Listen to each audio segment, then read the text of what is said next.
Salute, salute. Yeah, what's happening with everybody? Y'all already know what it is. You are tuned in to another episode of Everything Boxing. We running late today, but we here. We still here, y'all. And y'all already know we gonna have another great show. So when you come in the building, let me know you in the building. Jump in the comment section. Let me know you in the building.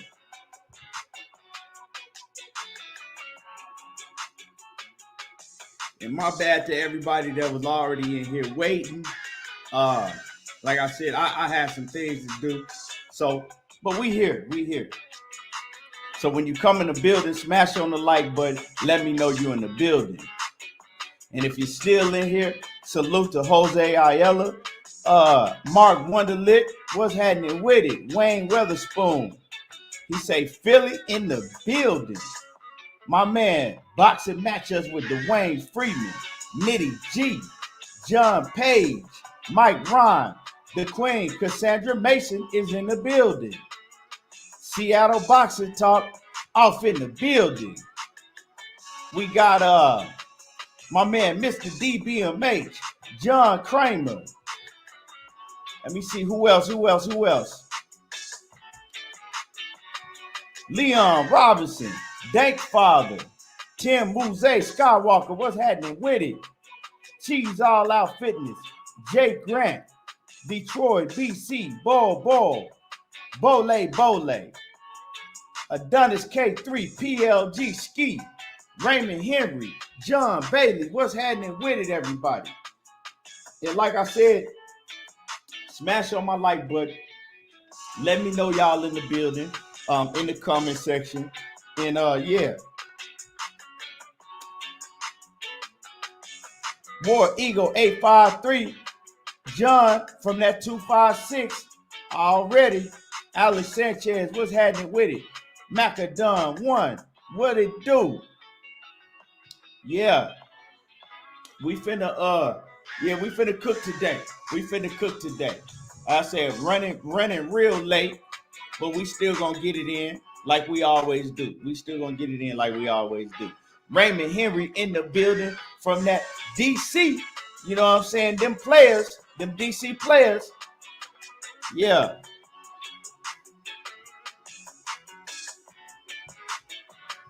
So yeah. Let's go ahead and get to cooking. Let's get to cooking. The first thing I want to talk about today, what's happening with it, Cono Loco? The first thing I want to talk about today is, before I get into the main, you know what I'm saying, topics I want to cook on. You know how I do it. I want to talk about a video that I made and I put down, right? If y'all ain't checked out the video, you know what I'm saying, go check out the video, right? And that video is about Keith Thurman's next opponent. Coach in the building, what's happening with it? Calvin Johnson, what's good? The video that I put down today is about Keith Thurman's next opponent. Y'all go check it out.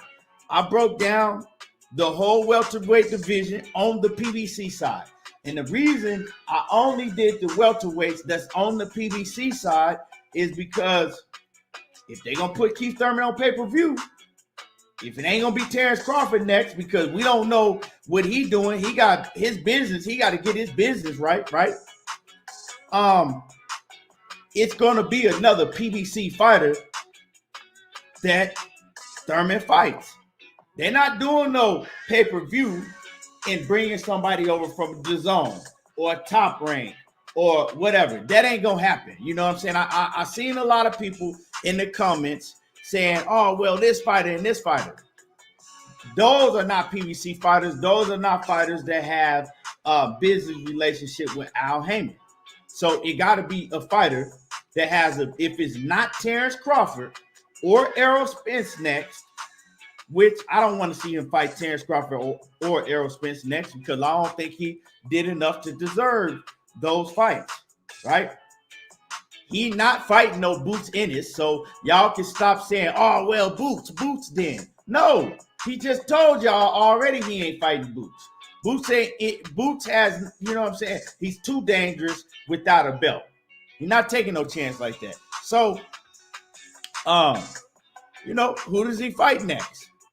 Well, I broke down who his biggest fight next will be, the biggest name on the PBC roster, right, that he can fight. And it makes a whole lot of sense. And it's going to be a great fight. Check out the video. Like I said, y'all go check out that video because that's who I really think Keith Thurman going to fight.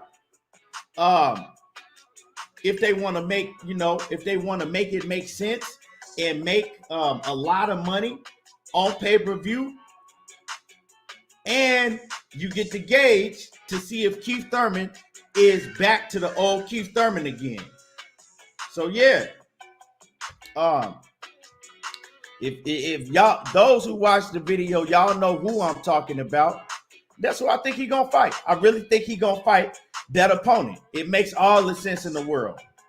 You know, you don't want to put him in there with somebody that's too dangerous for him. You want to put him in there with somebody that's, you know, at that top level, but not too dangerous. Keith Thurman still got a lot of shit to work on. And, you know, another training camp. He going to work on all of the things that he has been working on, plus more things in his next training camp if he ain't hurt again. You did? And then after that, you feel me? And then after that, you know what I'm saying, he gets in the ring and see if he can implement the things and look great inside of the ring with the things that he's going to continue to work on in training camp. So, yeah, you know.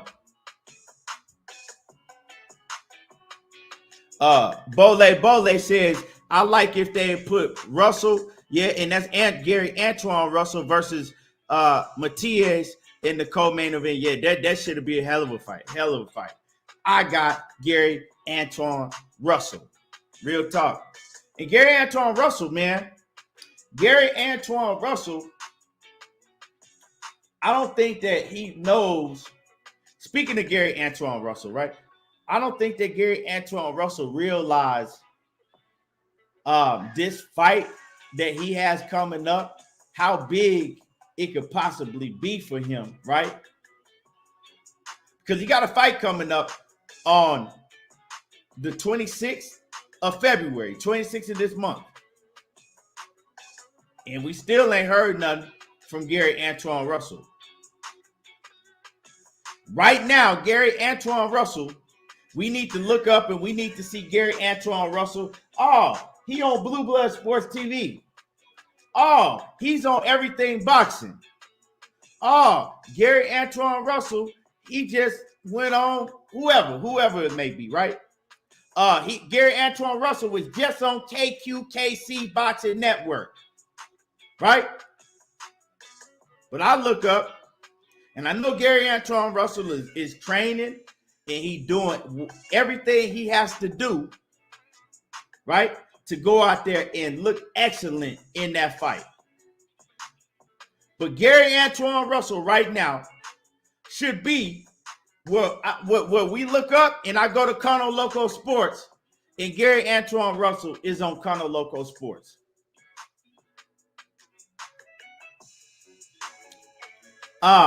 He don't understand how big this opportunity is for him right now.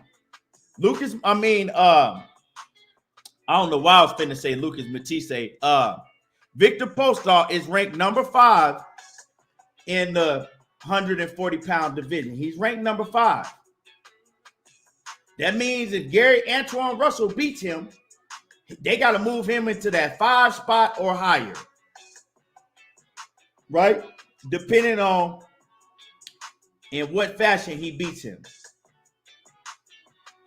So, with that being said, Gary Antuanne Russell could be making a lot of noise right now. To move up to the 1 through 3 spot in the 140-pound division. Because like I said, Victor Postal's number 5. You beat Victor Postal in spectacular, in dominated fashion. How do you jump up 2 or 3 spots in that ranking system? Well, we all know how boxing is right now. Boxing is about popularity. You got to make some noise with your mouth, with your presence. Once they see that, the promotional companies, they see dollar signs. You know what? We got to get Antuanne Russell back on TV, and we got to get him back on TV ASAP. We don't have time to let Antuanne Russell sit on the shelf for another year again like we just did. We got to get him back on TV ASAP. Plus, now we also got to move him. The sanctioning bodies, we got to move him high up in the ranking system, because his next fight, right? Because y'all got to understand, Josh Taylor, he's not going to campaign at 140 pounds no longer after he fights this next fight he got, this Jack Catterall.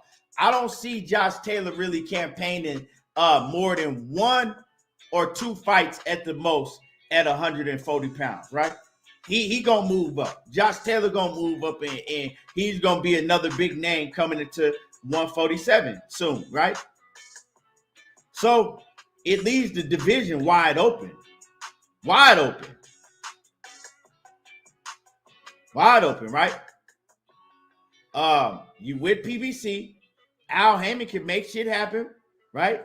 They got the resources to make shit happen. But now it's up to Antuanne Russell to make some shit happen leading up to this fight with Victor Postal. Nobody's talking about Antuanne Russell and Victor Postal fight. Well, this is my thing. I'm going to support Antuanne Russell because I support the Russells. I fuck with them heavy, right? But why should I support and talk about Antuanne Russell if he ain't gonna do it? Why should anybody? And I'm just saying, I'm gonna do it regardless. But I'm saying he has to go out there and do it also, because they say, well, Tank don't say nothing. They say, well, Tank, right? But when he was in the Antuanne Russell position, he was saying shit. They was doing interviews. They was going to the gym, putting the camera in front of Tank's face, posting Tank's hand speed training videos and all of that, right? It's a different day and age. This is where boxing lives right here. Boxing lives right here. So yeah, I don't know.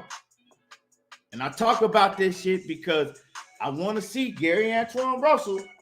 I want to look up, and Antuanne Russell's headlining big shows. I want to look up at the ranking system, and I want to see Antuanne Russell, the number 1 fighter at 140 pounds, to where they got to give him a title shot.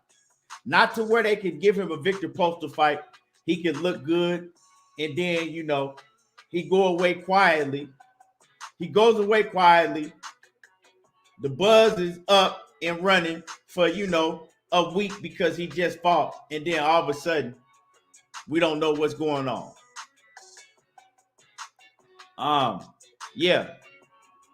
So that's why I'm talking about it. Because Antuanne Russell got a fight coming up on February the 26th, and we ain't hearing nothing about it. I'm the only one that's really talking about this shit, to keep it 100. And maybe a couple other people, but Knockout Boxing 86 TV in the building. What's happening with it? My man Juan Ramos say, I think Antuanne beats Josh Taylor anyway. Well, right? I can't say all of that yet, right? Because you still got a lot to prove, right? You still got to show me. This is a fight where with the Victor Postal fight, right? It's the perfect fight. Victor Postal, he got a resume. He's fought some of the best fighters, in his weight division, from Lucas Matisse to Terrence Crawford to what's his name? What's my man name? That Josh Taylor just fought. Jose Ramirez. To Jose Ramirez, right? So yeah, you beat Victor Postal and you do it better than the rest of them did. You on your way. Now we have a real fighter to gauge you off of. Now you beat Victor Postal and you dominate him. Now Juan Ramos, we can go and say, Victor Postal, you know what I'm saying? Josh Taylor better move up because Josh Taylor don't want no smoke with Gary Antuanne Russell. Realistically, we can't say that right now. You dig what I'm saying? Because I say this about every fighter. Yeah, we see the eye test, but we can't crown a fighter until they give us something to crown them for. And I think that this is a fight with Victor Postal that Gary Antuanne Russell can go out here and he can give you something to crown him for. You know what I'm saying? He showed you a glimpse in the Santiago fight, right? Now, this is the fight to where he can give you something to really crown him for. You did? So yeah, that's just how I feel about it. You did? My man Emmanuel H, A1 Hoops on in the building. My man Tim Mouze was having it with it off in the building. And make sure that y'all go sub to my man back boxing matchups with Dwayne Freeman. Great content. Make sure that y'all go sub to my man Emmanuel H. That's the A1 Hoop Zone. For y'all that don't know, his link is in the chat. And he giving y'all great basketball content, everything you need to know over on A1 Hoop Zone. And make sure that y'all go sub to my man Cono Loco Sports. Definitely go sub to Cono Loco. Great content over there. And you know what I'm saying? He keeping y'all updated on all the up and coming talent also.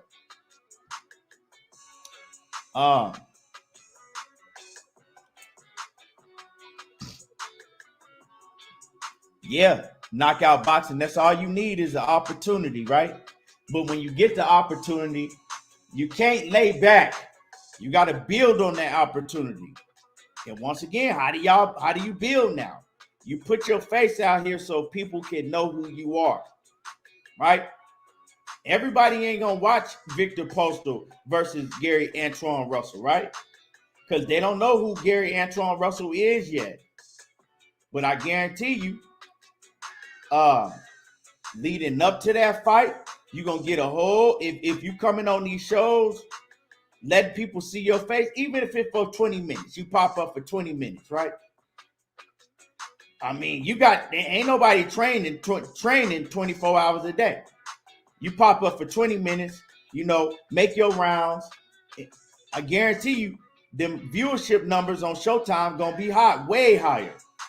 After you do what you got to do against Victor Postal, you continue to pop up. And now everybody gonna be, when is what we want to see Gary Antuanne Russell? When is his next fight? What he gonna do? In the big wigs, they hear and they watch everything. They see what's going on, and they gonna get a hold of it, and they gonna make it happen because the demand is there. You got to create a demand. Yes, sir.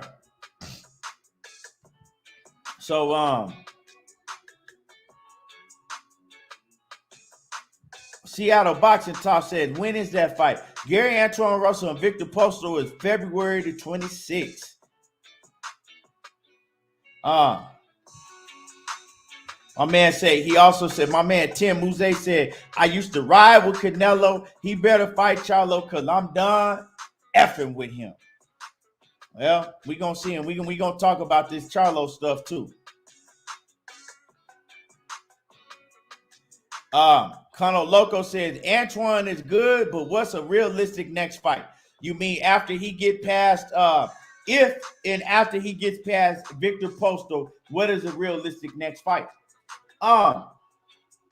That's for him to create that You know what I'm saying? He got to create that buzz, Cano. You know what I'm saying? The sky's the limit. If I can go on YouTube and I see Cano and I see Cano Loco, and he got Antuanne Russell on his panel.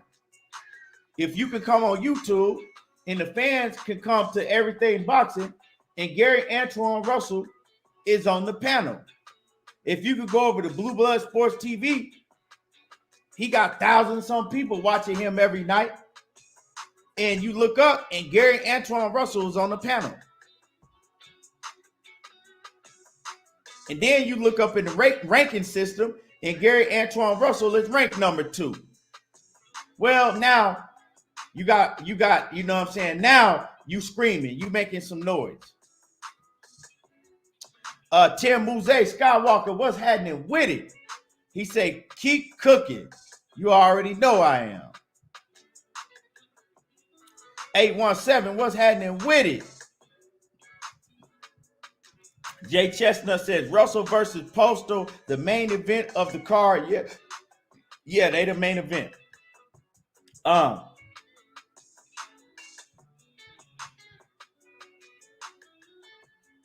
Bole says Lubin versus Fundora and Boots versus Clayton in April.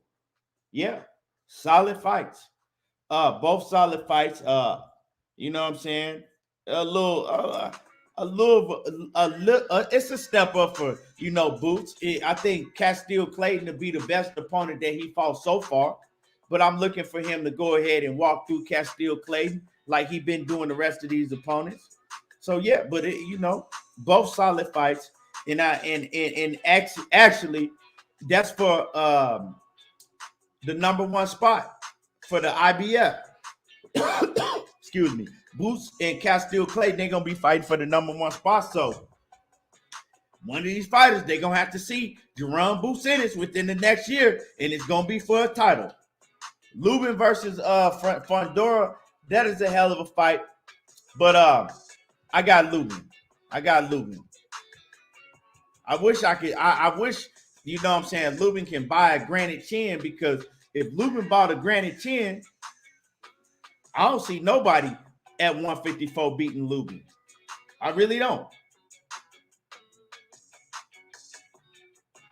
You talking about the young Ramos? What is it? Jesus Ramos versus Lubin? Yeah, he couldn't fuck with Lubin if Lubin had a chin. Knockout Boxing 86 say, you give Fundora a chance to beat Lubin? Well, that's a good question, Knockout. And the thing is, Knockout, is sadly, unfortunately, the answer is yes, right? Now, it would be no, but the only problem is, like I said, Lubin don't have a chin. So Lubin, he gives anybody that can punch some a chance to beat him, because you don't know if his chin gonna hold up. If it wasn't for that, I wouldn't give nobody a chance to beat Lubin at 154. Not even Jermall Charlo. Real talk. I don't think nobody is on the level at 154 right now as Erickson Lubin. Skill-wise and all-around wise. He just got that big, you know what I'm saying, question with his chin. And it's not even a question no more. We know that his chin, he has a glass chin. We've seen him hurt badly in his last, 3-4 fights? He didn't want them, but he always hurt. He always getting touched. And when he get touched, he's hurt. Now, he's been able to recover, like I said. Knockout say, yeah, Lubin's skills is nice as hell. Yeah, power in both hands. He can do it all. That's the only, it's unfortunate, man. It's unfortunate. You know, sometimes the Lord will bless you with everything but one. You know what I'm saying? It looked like the Lord blessed him with everything he needed but a chin. You feel me?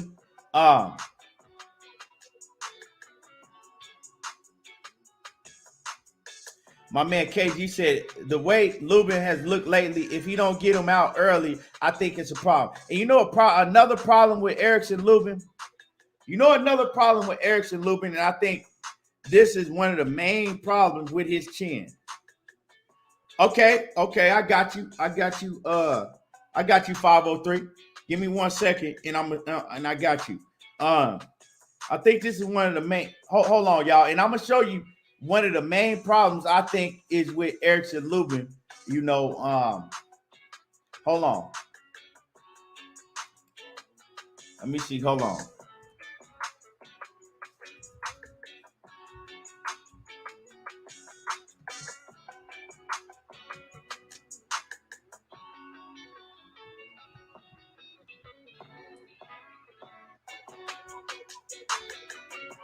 There you go. There you go. Batman say Money Brown TV. What money? What it do? What it do? Money Brown off in the building. What's happening with it? Salute. And I'm gonna show y'all one of the main problems, right? That I believe that Erickson Lubin has with his chin. Give me 1 second, y'all. This is what I think one of his main problems is right here.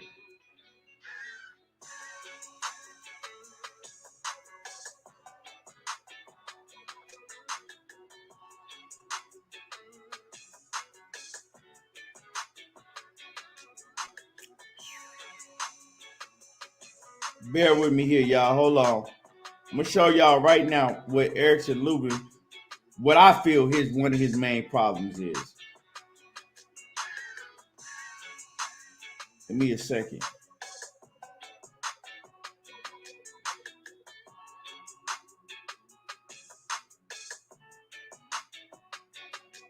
Right?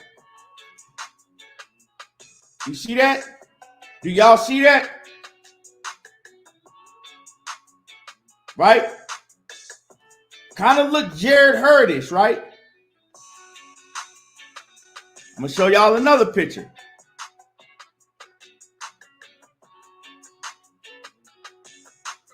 Y'all see that?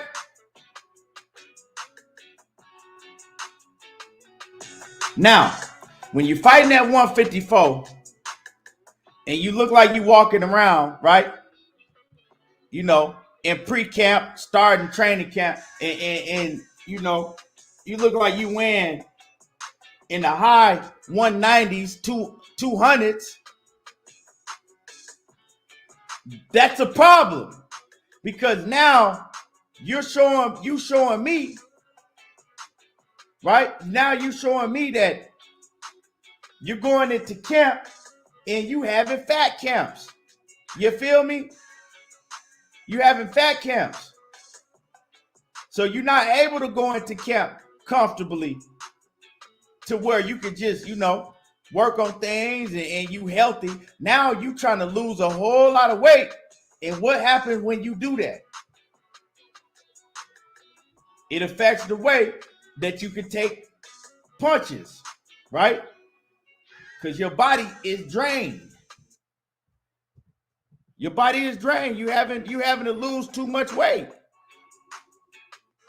And I'm not shitting on Erickson Lubin because Erickson Lubin is one of my favorite fighters. I fuck with Erickson Lubin the long way, but I'm just telling y'all, I believe that's a problem that is one of the main problems why his chin look like it do. Right?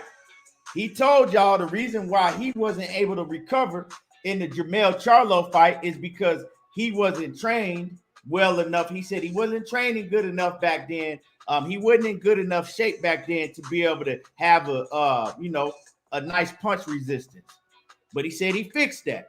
Well, when I look at Erickson Lubin, when I look at him, going into camp and how big he be, that's a problem.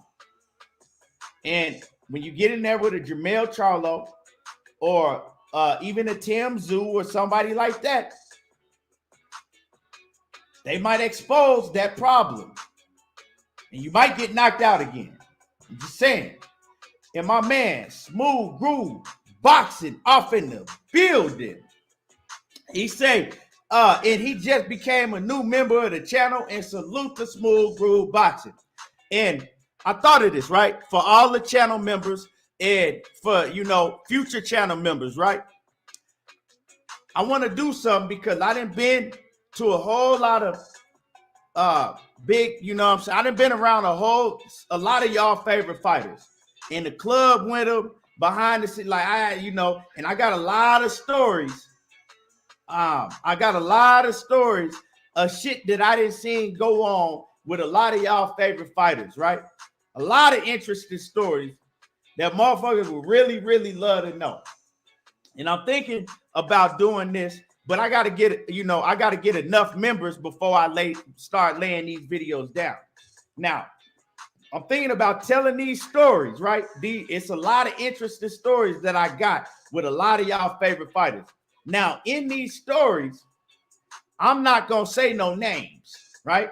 I'm going to tell you these stories. I'm not going to, and some of these fighters, you know what I'm saying, they be wilding the fuck out. I ain't going to say no names, right? But some of y'all might be able to put 2 and 2 together, whatever it is. I ain't going to say no names because I ain't never snitched on the nigga. I ain't no snitch. You feel me? But I'm thinking of putting out special videos to my channel members only, right? Uploading these videos to my channel members only and just telling these wild stories that I got. And so, yeah.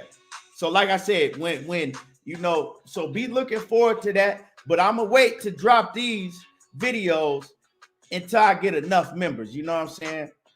Till I get, enough amount of members.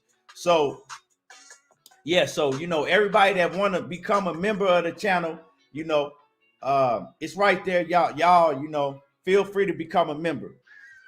Lord to the Game Boxing Talk say, my brother from another, what's happening with it? Kwame East off in that super chat, man, always coming through showing love. I appreciate you. John Kramer in the building, what's happening with it? Yes, sir. And my man Smooth Groove says, meet the newest channel member. Yeah, already. My man Smooth Groove, straight from that Oak Cliff, always showing love. John Kramer says, Lubin once said he walk around at 165.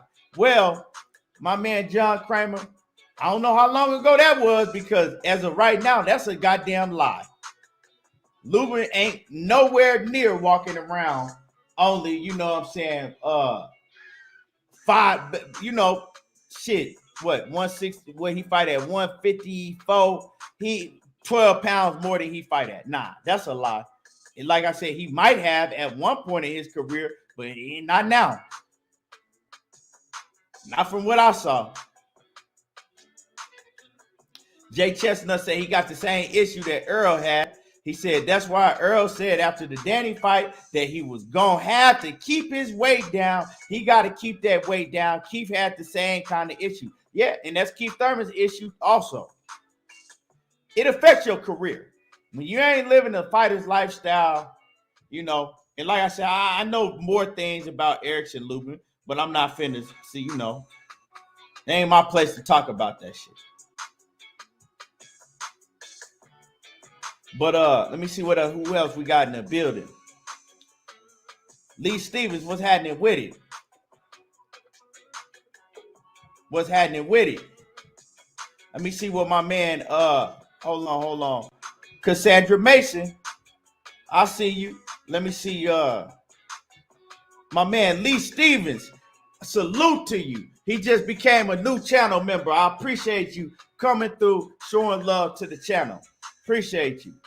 My man, let me see what else we got in the J.A. said, no dry snitching. Yeah, I ain't finna, you know what I'm saying? All these stories, when I put up these stories on my channel for the channel members, right? All these stories is allegedly. And I ain't saying no names. Not finna say no names.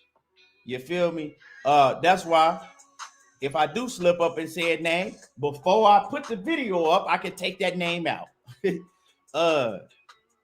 You feel me? Smooth Groove says Spence. He said Spence made that adjustment at the right time. Yeah. And I want to say something about Errol Spence, but before that, I'm going to introduce y'all to y'all know him as Mr. 503 Lion off in the building. What's happening with it, 503? There you go, talking that boxing again. Hey, my boy, I like that hat you got on now, my boy. You know what I'm saying? You represent the city very well, my friend. Oh yeah, You know man. what I'm You know saying? I had to grab that. That bitch clean. Mm-hmm. I'm about to go get me Oh, one, man. I like that red and black. But yeah, man. Salute to you, bro. Salute to the chat, man. You know what I'm saying? You're doing big things over here, bro. I love what you're doing, man. You know what I'm saying? I appreciate you for shooting me the link. But today I want to let y'all know, and it's one of the main reasons why I wanted to come on the channel. Not just to chop it over my brother, but to inform y'all that today and tomorrow, BFTB won't be going live. He got some work to catch up with, but I'm gonna be filling in for BFTB today and tomorrow. So when y'all get done, you know what I'm saying, cooking over here and chopping it up over here, y'all can come straight to my channel. You know what I'm saying? So I'm gonna be filling in for BFTB while he catching up with his work and stuff. yeah, But no what you doubt. cooking So on though, Q? everybody go after I get done. Everybody go to 503 line. You know what I'm talking about? Make sure that y'all do that. Yes, sir. And drop your link in the chat just for them, just for those who ain't subscribed, so they can click on the link and sub to your channel 503. I got you, bro. I got you. What you cooking on, man? It's a lot of shit going on in A man. lot of I ain't shit. gonna lie, bro. Just in boxing, like I mean, well, in sports, bro, it's a lot of shit going on. I'm hearing that the motherfucking James Harden going to Philly. You know what I'm saying? Shakur Stevenson, Valdez, Canelo. What you cooking on, bro? Man, I'm cooking on Charlo, the situation that Charlo and everybody, you know what I'm saying, around his vicinity, what they gonna have going on. I'm cooking on Shakur Stevenson in that Valdez. So we cooking. But let me read this real quick. My man Justin Barrera 210. He said, how do I become a member? Do I just click the money sign? No, it's a sign. It should be a sign right up under the video that you watching, right up under this live on YouTube, and it should say member. And you just click on that, and then you can become a channel member. Right? It should be right there. And let me go check. Let me double check. Let me see. Hold on, real. What the heck happened? Here we go. Yeah. So if you right up, I'm gonna tell you right now. So right up under where it says everything box, right up under where it got the likes and the dislike and the chat, right up under that it got everything box, and then you can just click that join sign where it says join in blue. Yeah. But okay. Yeah. Now what was that 503? My bad. 503. Nah, What? I was trying. No, I was saying what you was cooking on, bro. That's all. What you was cooking on. Cause Oh, okay. because when I was listening to you, you was on Lubin. You know what I'm saying? I know you like showing them them pictures when that nigga ballooned up. You know what I'm saying? And you know No, he we be was having just them talking about fat counts. Yeah. So basically, how that came about is somebody asked me a question. I know it actually Knockout had asked me a question, and he said that do I give Fundora a chance to beat Lubin? Of course, I got Lubin in that fight, but he said, do I give Fundora a Mhm. chance? And I told him, I said, unfortunately, I give most of these dudes a chance to beat Erickson Lubin if you got some type of power, because Yeah. you know what I'm saying? Because it's 10. If it wasn't for his 10, I wouldn't really give nobody a chance to beat him at 154. And so Right. we got into why his chin might be a big issue. And I think one of it is because of his fat camps he be having to have. He ballooned up so heavy in weight. Yeah. Um, Yeah. Nah, what man, you telling the truth though, bro. You telling the truth. yeah, what's your take on that? Do you think that could be a problem for him? Why his chin is so weak? Yeah, I mean, like you said, bro, and you said something that was spot on that I agree 1,000% with. For me, you know what I'm saying? A fighter ain't gonna be perfect, bro. You know what I'm saying? It's gonna be something that they do, whether it's an attribute, a tendency. You know what I'm saying? It's something that's flawed in every fighter. Now, some fighters hide their flaws. You know what I'm saying? Or they chinks better than others. You know what I'm saying? But like for with Lubin, bro. I mean, you can say the fat camps that could be a reason. You know what I'm saying? Or he could just be chinny because I seen him get stunned and hurt. in his last, well, not his last fight, but damn near his last like 3 fights. Yeah. I take that back, bro. Matter of fact, well, his last fight was Rosario. He got chinned in that fight. You know what I'm saying? He got stunned. You know what I'm saying? He got hurt in the Rosario fight, and he got hurt in the Terrell Goucher fight. And Terrell Goucher, we know. You know what I'm saying? He can't crack a watermelon. You know what I'm saying? He got like what, single digit knockouts or some shit like that. Right. That's what I'm saying.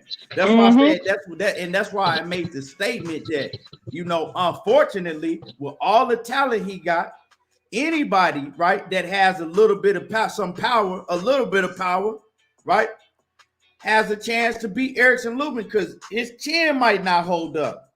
I still think that Erickson Lubin would have beat Jermall Charlo if he had a chin, but that's a big if. You know what I'm saying? Because shit, I mean, you know. Yeah, I mean, listen, bro. Like you said, bro, like you ain't gonna have everything. This ain't motherfucking fight night, career mode, my legacy, right, where you can build your fighter and put everything on 100. You know what I'm saying? You can't do that, bro. This is real life. So, you know, fighters they gonna have little chinks in the armor. Unfortunately, shit, it's Lubin's chin, and I gotta agree with you again because that fight to me, Fundora, bro, that's a 50-50 fight. I'm gonna lean towards Lubin because me myself personally, I think Fundora is a little overrated.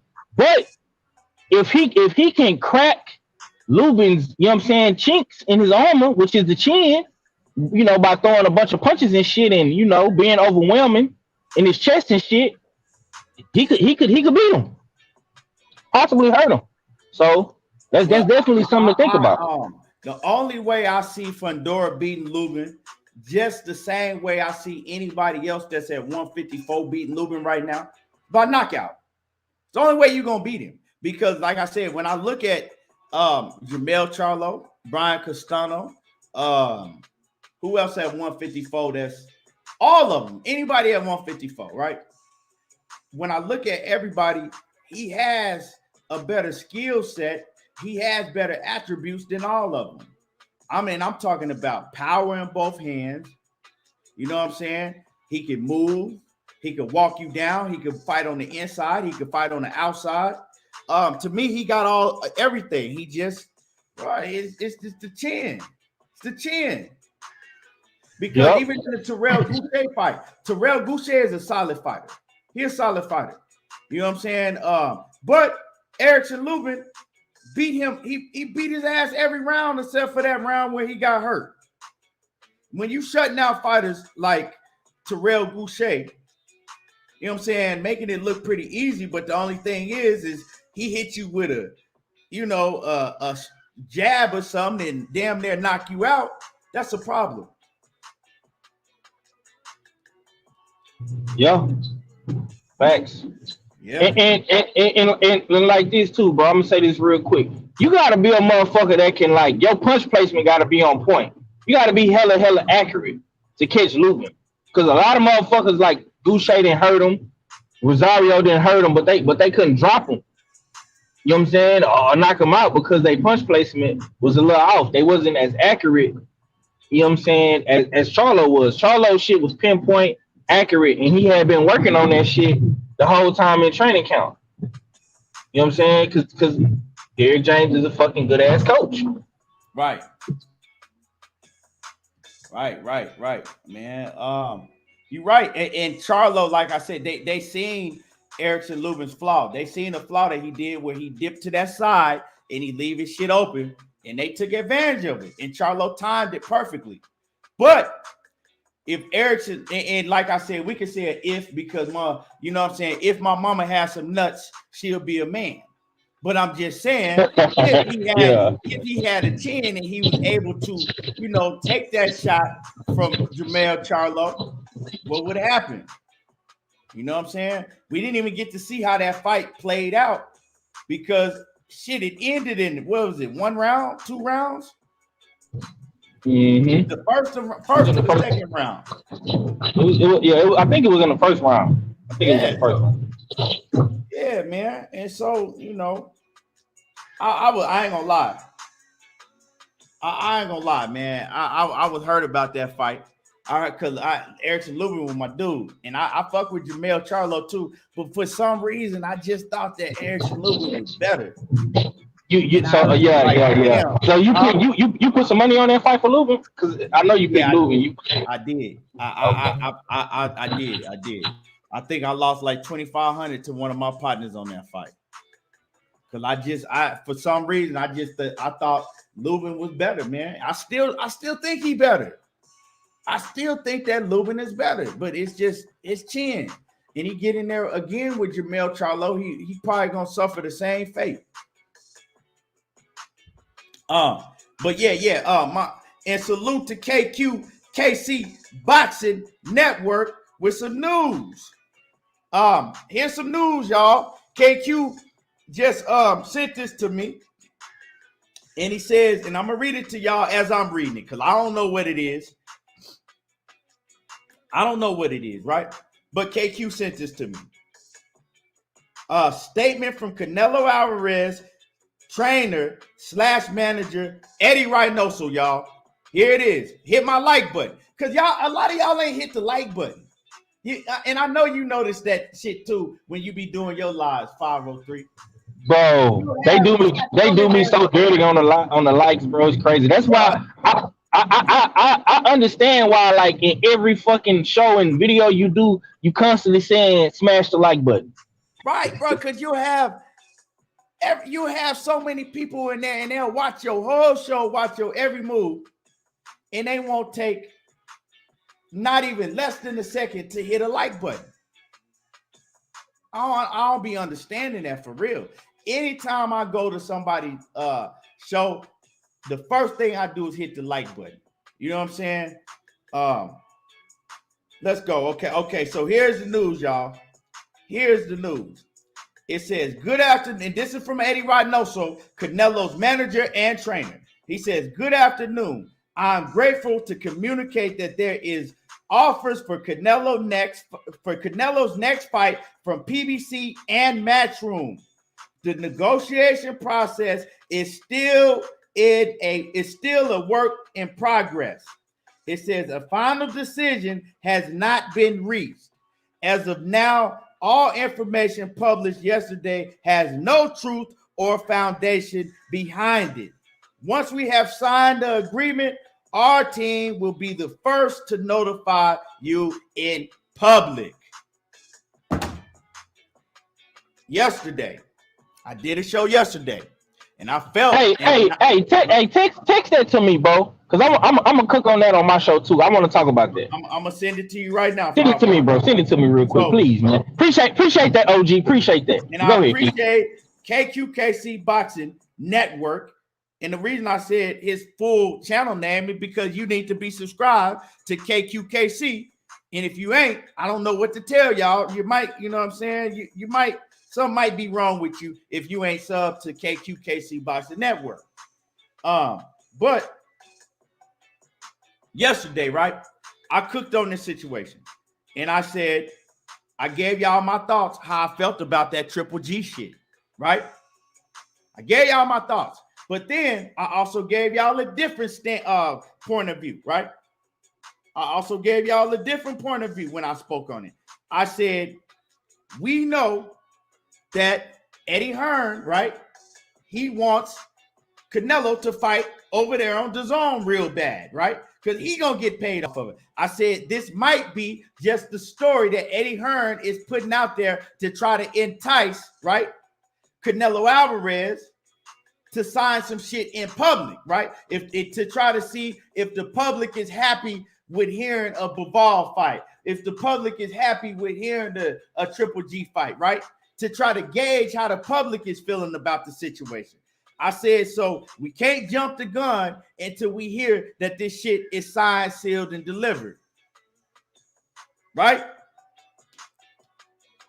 So, like I said, I gave y'all that point of view yesterday because I know how this boxing shit can be. And I know every time that Canelo fights or has a fight, you know, on the horizon, we hear a whole bunch of different news. Oh, it's finalized, y'all. Canelo doing this.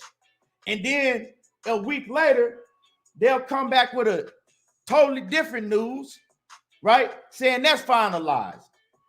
And then a week later from that, then you'll have another fight that's really, really finalized. This shit happens every time with Canelo. So it's still a big chance that Canelo Alvarez could go over there and do that business with PBC. And I think that Canelo and his team, they are masterminds, right, at the negotiation table. When it comes to negotiating,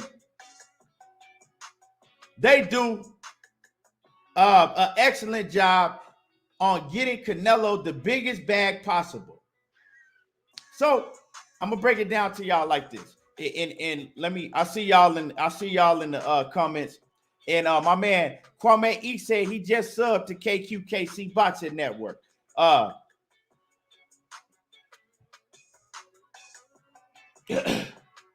Excuse me. Now, I'm gonna tell y'all like this, right? They go to PBC. PBC. Hey, I'm not trying to cut you off, Broski, but you missed the G5 super chat. I missed his super chat. Let me see. Yeah, my bad, G5. Hold on. Let me scroll up. Damn, what? Oh, here it is.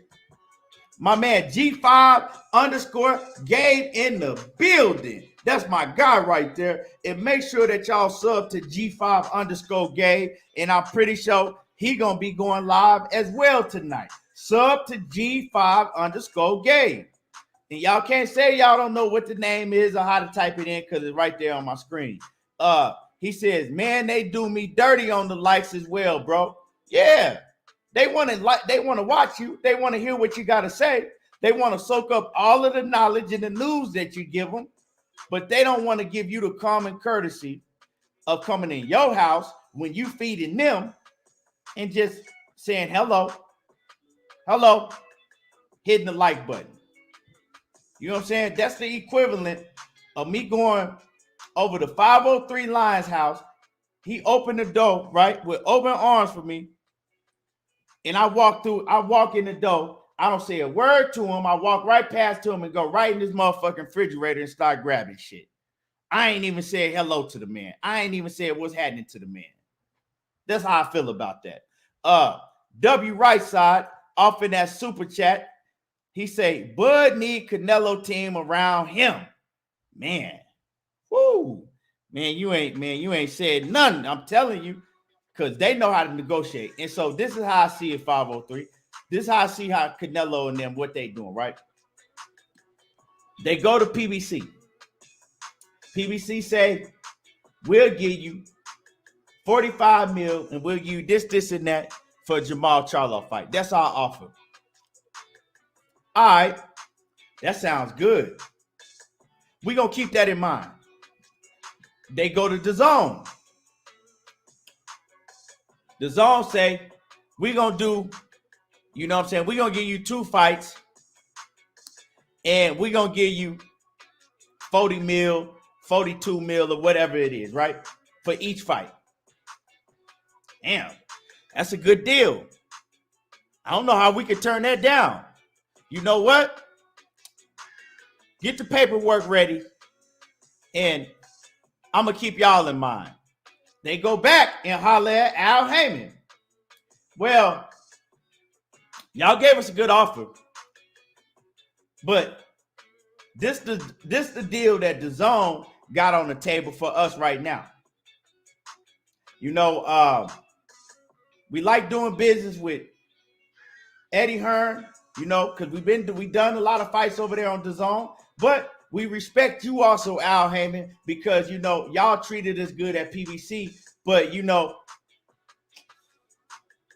I don't know, you know, we might go over and, you know, just take our talents to you know, DAZN, because they pretty much offering the same amount that y'all offering, right?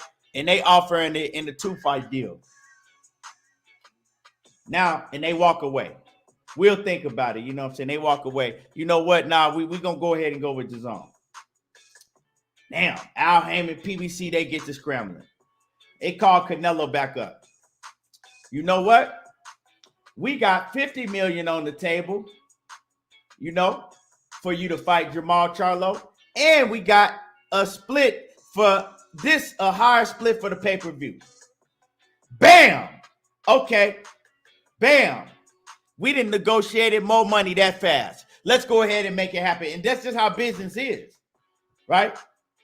But so Eddie Hearn, right? Eddie Hearn, he's a negotiation. He's trying to do his negotiation. So what Eddie Hearn to do, he go to Mike Carpenter. Put the story out that Canelo Alvarez is close to finalizing a deal, a 2-fight deal to fight Dmitry Bivol and Gennady Golovkin. And then Mike Carpenter, he put that story out.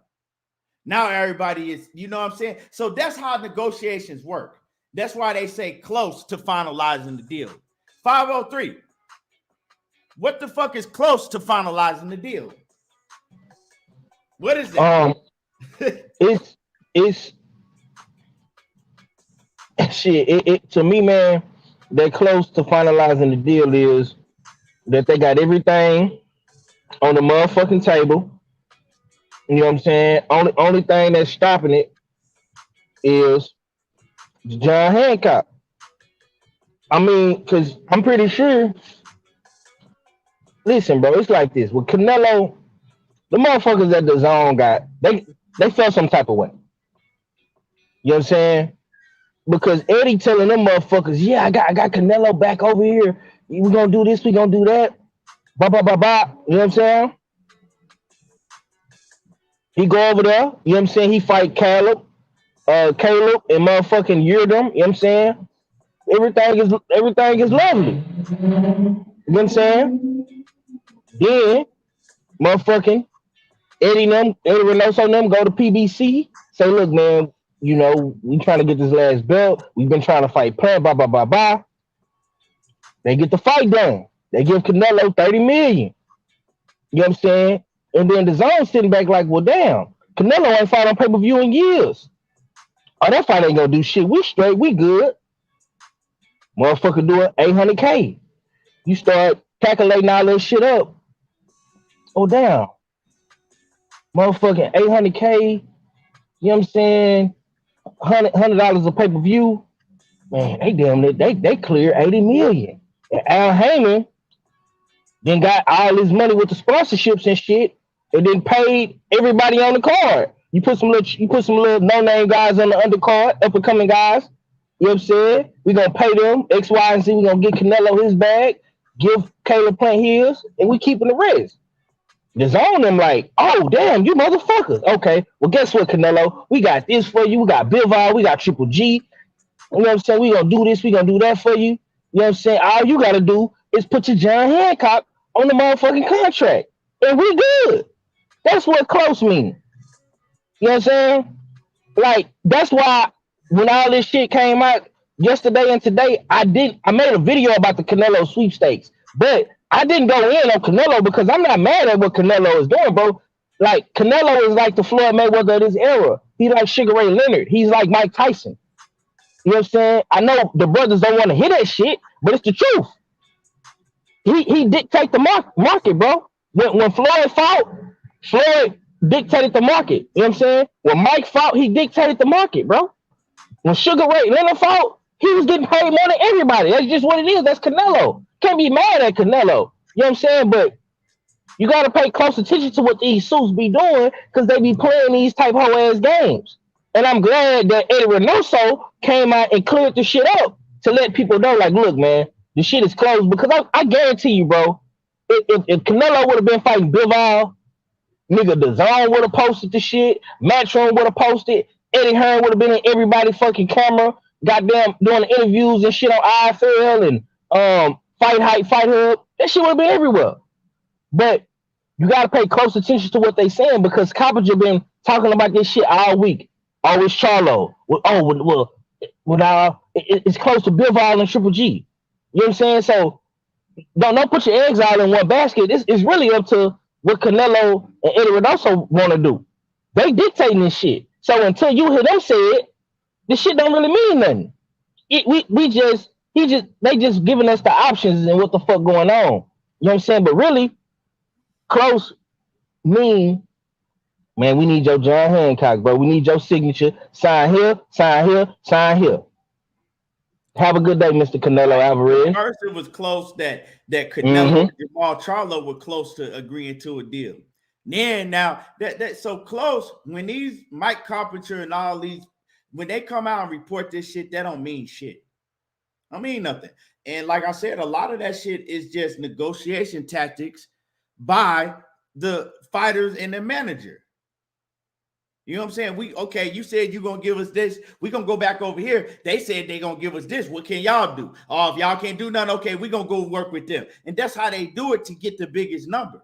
It's just like, you know what I'm saying, when you see motherfucking pawn shop wars and shit like that. It's all about negotiations. And Blue Blood said something last night, right? Like I said, 503. I wasn't really tripping off the Bivol shit, right? Because I'm like, okay, if he fight Bivol and then he go next and he trying to unify the title, like he could become undisputed pretty much within the next year. And that's great. If you're trying to do greatness, that's cool. You know, whatever. I want to see Jermall fight Mo, but I can't say that, oh, well, he's cherry picking to fight a Bivol. Now, my problem was Triple G. I had a problem with when they said something about Triple G. I said, what the fuck? I said, this man has told. I was gonna say, this man has told us for years that he wasn't fighting Triple G no more. So why now go to 175, fight Bivol, and then move back down and defend your titles versus Triple G, a man that ain't never even fought at the weight division before? When you got a Jermall Charlo willing to move up, you got a Benavidez that's right there, and like it just didn't make no sense. In Blue Blood, I was watching Blue Blood last night, and I told Blue Blood, I said, I don't have no problem with the Bivol, but that Triple G, that shit got me on fire. If that's true, if it's true, right? And Blue Blood was like, he's like, man, that Triple G ain't happening. He said, it just don't make no sense. He said, why would you do that? It makes no sense. But see, we know that the Zone has been begging for years for Canelo to fight Triple G. And all of these years, Canelo was just told him, no, I'm not fighting him again. So now why would you fight him? So it really don't make no sense when you think about a Triple G fight. It don't make no sense. Go ahead. What was you saying, 503? It's like this, bro. The Zone came up thinking that they was gonna get Canelo and Triple G to fight on their platform because they seen the crazy numbers he did on HBO boxing. You know what I'm saying? You gotta understand. After HBO boxing, you know what I'm saying, the Zone came around like 2018, 2019. You know what I'm saying?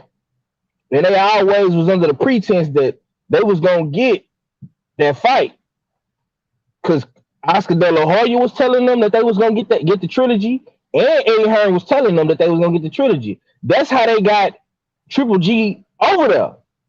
And that's why they brought Triple G over there, bro. Because look at what Triple G been doing on the Zone, bro. He ain't like, bro. He didn't have like 3-4 fights on the Zone. Who he fought?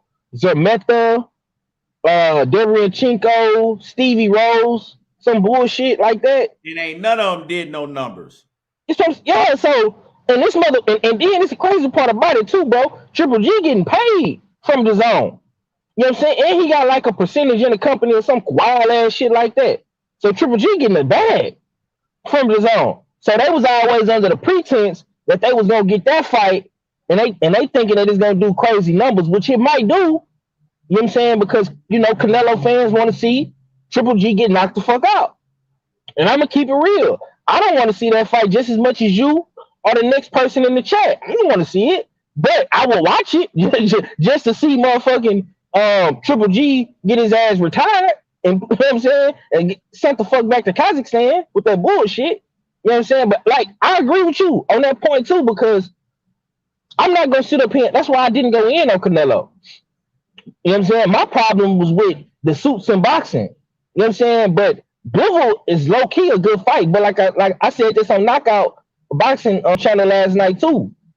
My only thing with that Bivol shit is, bro, I'm not mad at you trying to get the Canelo fight, bro. But at the same time, dude, you got Zerto Ramirez on your heels, bro. You know what I'm saying? Zerto been calling you out ever since he been at 175, and you ain't acknowledged the man. Right. You know what I'm saying? Because So, imagine this 503. Imagine that Zerto do finally get that Bivol fight, right? He get the Bivol. In the meanwhile, right? You have Canelo Alvarez, he fight Jermall Charlo, right? In the meanwhile, you have Zerto and Bivol. Let's say Zerto beats Bivol. I got Zerto over Bivol. Let's say Zerto beat Bivol, right? Let's just say in a perfect world. Now, Canelo move up. And you got that smoke staring you right in your motherfucking face. You want to come in this division? You got to fight me. That's Zerto. You know how big a Zerto Ramirez and a Canelo Alvarez fight would do in Mexico? Yeah, do y'all understand how big that fight would be? yeah, yeah. Mexico City, that would be crazy. In Aztec Stadium? Mm-hmm. Y'all know how big that fight would be? Yeah. Yeah. That's arguably the biggest fight that Canelo could make right now.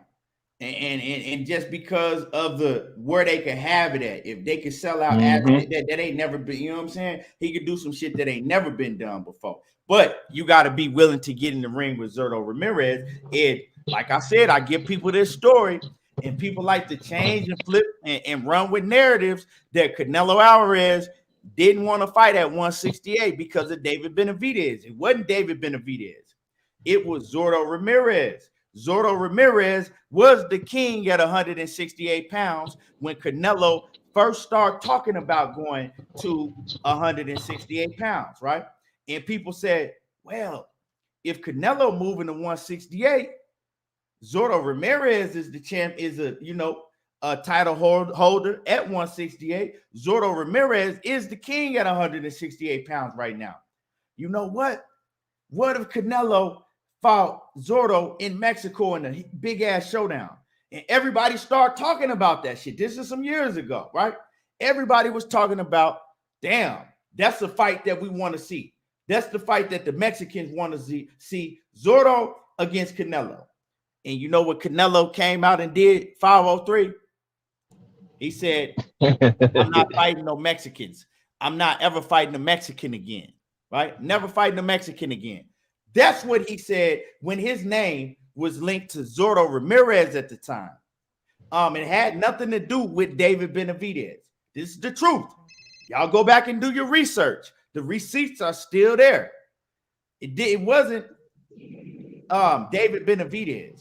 It was Zerto Ramirez when his name was linked, right? When people was talking about that fight would be a great fight. Let's try to make that fight happen at 168. Right? And he said, no, I'm not fighting another Mexican. I don't know. Cali Fire says, why I stopped being a fan. See, Cali Fire remember when that shit happened. Cali Fire remember when that shit happened. But people switch the story now, and they try to act like that it was David Benavidez. And it was never David Benavidez. It was Zerto Ramirez. His name was linked to. Yeah. He said, yeah. Do you remember that 503? Nah, I remember that shit like it was yesterday, bro. You know what I'm saying? Because Zerto was the man. Canelo didn't want no parts of that. Right. G5 Gabe, he said he remember that. Yep, that's a fact. But you know, after shit gets flipped and twisted and a new name come on the scene, right? Then people, you know, then they'll say, oh no, he didn't want to fight another Mexican because David Benavidez was there. Never had nothing to do with David Benavidez. You know what I'm saying? David Benavidez name start getting linked with Canelo way after that. Even coach say it was Zerto, yeah. But now, like I said, that is a huge fight. Shit, I don't think nobody can complain about that fight. I wouldn't complain about it. Would you complain about that fight? Hell no. I want to, bro. I want to see Canelo fight his fellow countryman, bro. You know what I'm saying? That to me, bro, that shit is like Earl Spence Crawford. To me, like seeing Canelo fight Zerto, motherfucking David Benavidez. You know what I'm saying? All them Latino dudes, man. Even fucking the Cubans and the Puerto Ricans. You know what I'm saying? Like David Morale and motherfucking Berlanga, even though he's still a little young, bro. But when you put them Latinos, like Mexican versus Mexican and Mexican versus Cuban and Mexican versus Puerto Rican, all that shit go crazy, bro. Right. You know what I'm saying? Like old media and them old white motherfuckers, they'll make you feel like, oh, it's the Eastern Europeans. And nah, bro, when you put Mexican or Latino versus Latino or black versus Latino, those are the biggest fights. Oh, of course, black versus black. You know what I'm saying? Them are some of the biggest fights, bro. Now don't get me wrong, like when you do like black and white, that shit go crazy too, but it's always us, bro. It's always the minority. Always, bro. And that shit kind of that's when I really stopped fucking with Canelo when he said that shit. Like the whole Charlo shit, I already felt some type of way about him with the franchise shit. But when he was like, "Oh, I ain't fighting no Mexicans," I'm like, man, I can't fuck with you no more, bro. You on some bullshit. Right. And let me answer this real quick. Jonathan Simon says nobody knew Zordo at 168 because Benavidez was champion at 160. I'm gonna stop you right there. Zordo was a champion at 168. He was the champion at 168 before Benavidez was. So I don't know what you mean by Benavidez was champion at 168. No, Zordo was fighting on ESPN, and he had a big name at the time, and he was the king of the division. So more people knew who Zordo was than David Benavidez at that point in time. You wrong. But go ahead, 503. And just to add on to what you're saying, bro, Zerto was never stripped because of drugs and he couldn't make weight. Zerto got stripped because him and Bob Arum was into it about money. Right. So Zerto said, fuck that shit. You know what I'm saying? And he went and did his own thing. Zerto had a fight card in my city. You know what I'm saying? You know what I'm saying? Because he got his own promotional company. Like him and he linked up with Golden Boy, you know what I'm saying? But Zerto got his own promotional company now, bro. Zerto Promotion. You know what I'm saying? Yeah, he do.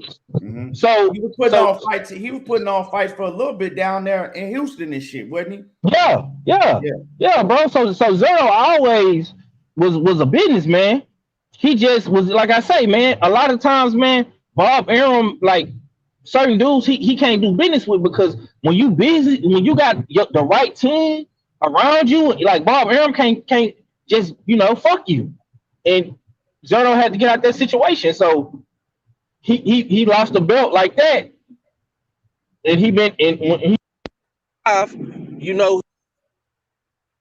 you cut out 503, you cut out. Trying to get these fights and shit, bro. And he been chasing down Bivol for the longest, bro. And like I say, I don't got no problem with any of these fights Canelo in because to me, they gonna all be entertaining.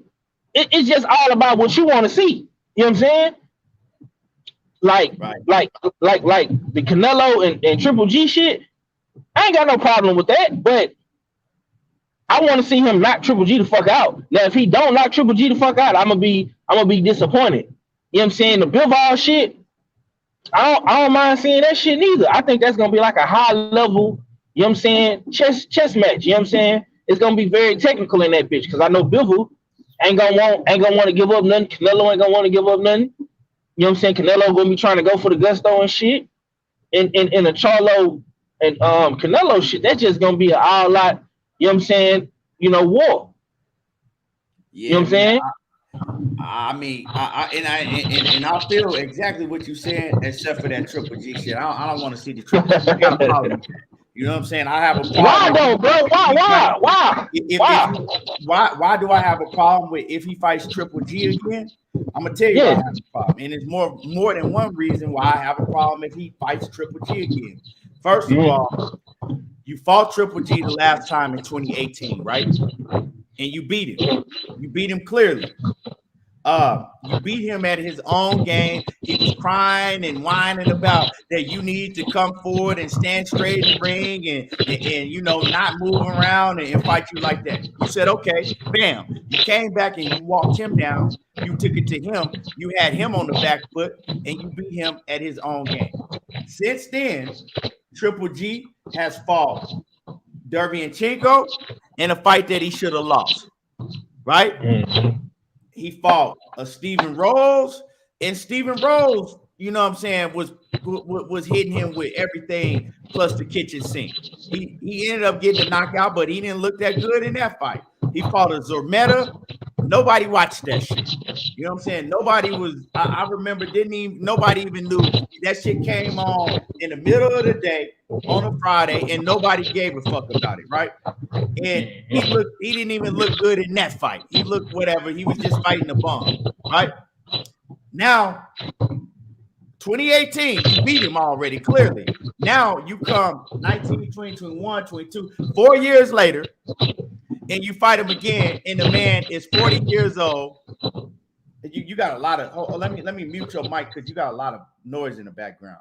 Yeah, the man is 40 years old, moving up to a weight division he's never been willing to fight at before. Why is that a fight that I want to see?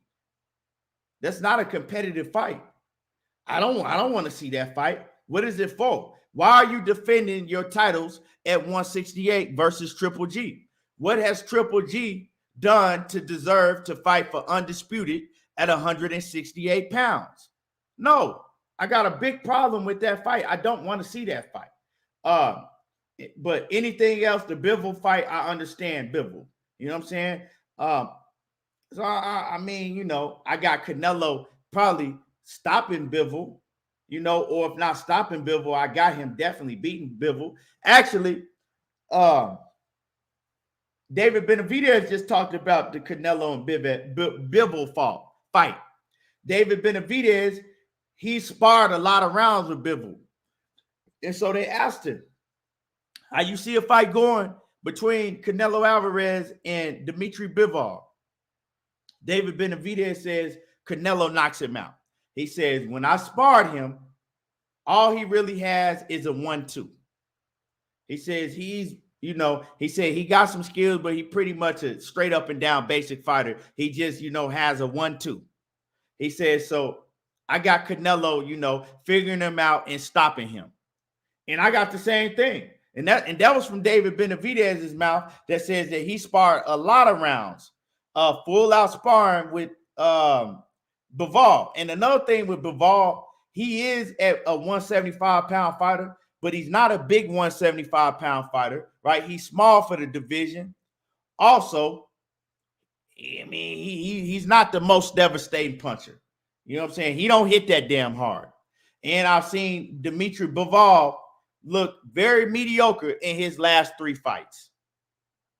At best. You know what I'm saying? He ain't looked good in the last 3 fights. So, but I don't have a problem with that fight. If Canelo said, okay, I'm moving up to fight Dmitry Bivol and I'm a campaign at 175, just for the simple fact is that I understand what you're trying to do. You're going after undisputed in a second weight class, and you can do it in, you know what I'm saying, in 2 years back to back. Who else has ever done that? So I understand it. I ain't tripping about that, But yeah, that Triple G shit is just, it don't make no sense to me. It's stupid. You want to get the super chat, bro? Yeah, let me get to the super chat. Let me see. My man, and my man Henry Sale in that super chat, he says, I saw your video about Thurman, he said, I saw your video about Thurman, bro. Great video. He says, Danny versus Keith, or Keith versus Mikey, so we can see the difference between Earl and him. I appreciate you, man. Appreciate you for going and check that out. And I appreciate you for coming through, showing love in that super chat, man. Supporting the channel. Yeah, go ahead. Go ahead, 503. Nah, my bad, bro. I wasn't trying to be out noisy and shit. I'm just driving, trying to get to the crib and shit. But I'm gonna say this, man. I definitely understand where you're coming from, man. You know what I'm saying? I just want to see this motherfucker get retired. Get this motherfucker the fuck out of here. Because he ain't, listen, bro. In Triple G mind, he want to go out fighting Canelo. He don't want to go out losing to Andrade, losing to Charlo, losing to Benavidez, or Berlanga, or any of these other middleweight guys, bro. He want to save himself for Canelo. Okay, bitch. So I'm gonna give you what you're looking for. You know what I'm saying? Because I mean, he lost, but I've never seen Triple G like hurt, like knocked out, beat up before. You know what I'm saying? I want to see that motherfucker get put on a t-shirt and get this dude up out of here, bro. Because I feel like he was part of the problem with the middleweight division. You know what I'm saying? Bro, you've been on the zone 3-4 years, bro, and your biggest fight is against Deverenchenko. And motherfuckers feel like you lost that shit. You know what I'm saying? It took for Charlo to really come clean that shit up and beat Deverenchenko like decisively. Because you couldn't do it. You know what I'm saying? And then instead of fighting Charlo, you know what I'm saying? You runs off and fight Zamenta. So I want this dude to fuck up out of here. That's why, I don't want to see this shit just as much as the next person, bro. But I'm gonna watch it for shit show. You know what I'm saying? I can't support that shit, 503. Keon, you gonna watch that fight, bro. You gonna watch that fight, bro. I mean, bro, I can't support that shit, 503. But another thing I want to say, right? I understand you. I feel the same way you do. He needs to get the fuck up out of here and go and take his old ass somewhere, right? I'm calling him old, but me and him, you know what I'm saying? I'm probably older than him. I think I'm a little bit older than him, but he need to take his old ass up out. You dig? And the way I feel about the situation is we don't need Canelo to take him out. We seen that shit. We don't need Canelo. I think it's other fighters that could take his old ass out and make him retire. You know what I'm saying? I think it's other fighters that's not named Canelo that can make his ass retire. We don't need to see him fight Canelo. Let Canelo, you know what I'm saying? He got other business to attend to. Let one of these other motherfuckers take him out and retire him. Shit. I really think 503. I think that Jaime Munguia might be able to beat his ass. And he don't want to fight Jaime neither, bro. He don't want to fight none of them young boys at 160, bro. He don't want to fight Jaime either. I'm telling you, man. Put his ass in the corner to where he don't have no choice but to fight one of these motherfuckers or retire. We ain't giving you no Canelo fight. Sit your fucking old ass down. You had your chance and you motherfucking blew it. You know what I'm saying? Sit the fuck down somewhere. But in this too, this back up against the wall. Right, and this is why he be cherry picking, because instead of fighting Charlo, because Charlo and Andrade wanted that fight. They both was calling him out, and it blows my mind how the fuck Eddie Hearn let Triple G sit around for 3 years and you don't put him in the ring with Andrade, and this motherfucker was the champion. Bro, after he beat Deverenchenko for that belt, you know what I'm saying? If I'm Eddie Hearn, motherfucker, I'm telling Triple G, look, either you fighting Dmitry Andrade or you ain't finna fight nobody at all. I'm gonna put your ass on the shelf. Why the fuck you didn't do that? And then you double back and let him fight Zermeta, and then he was finna fight Murata, the quote unquote, easiest champion out of Charlo and Andrade.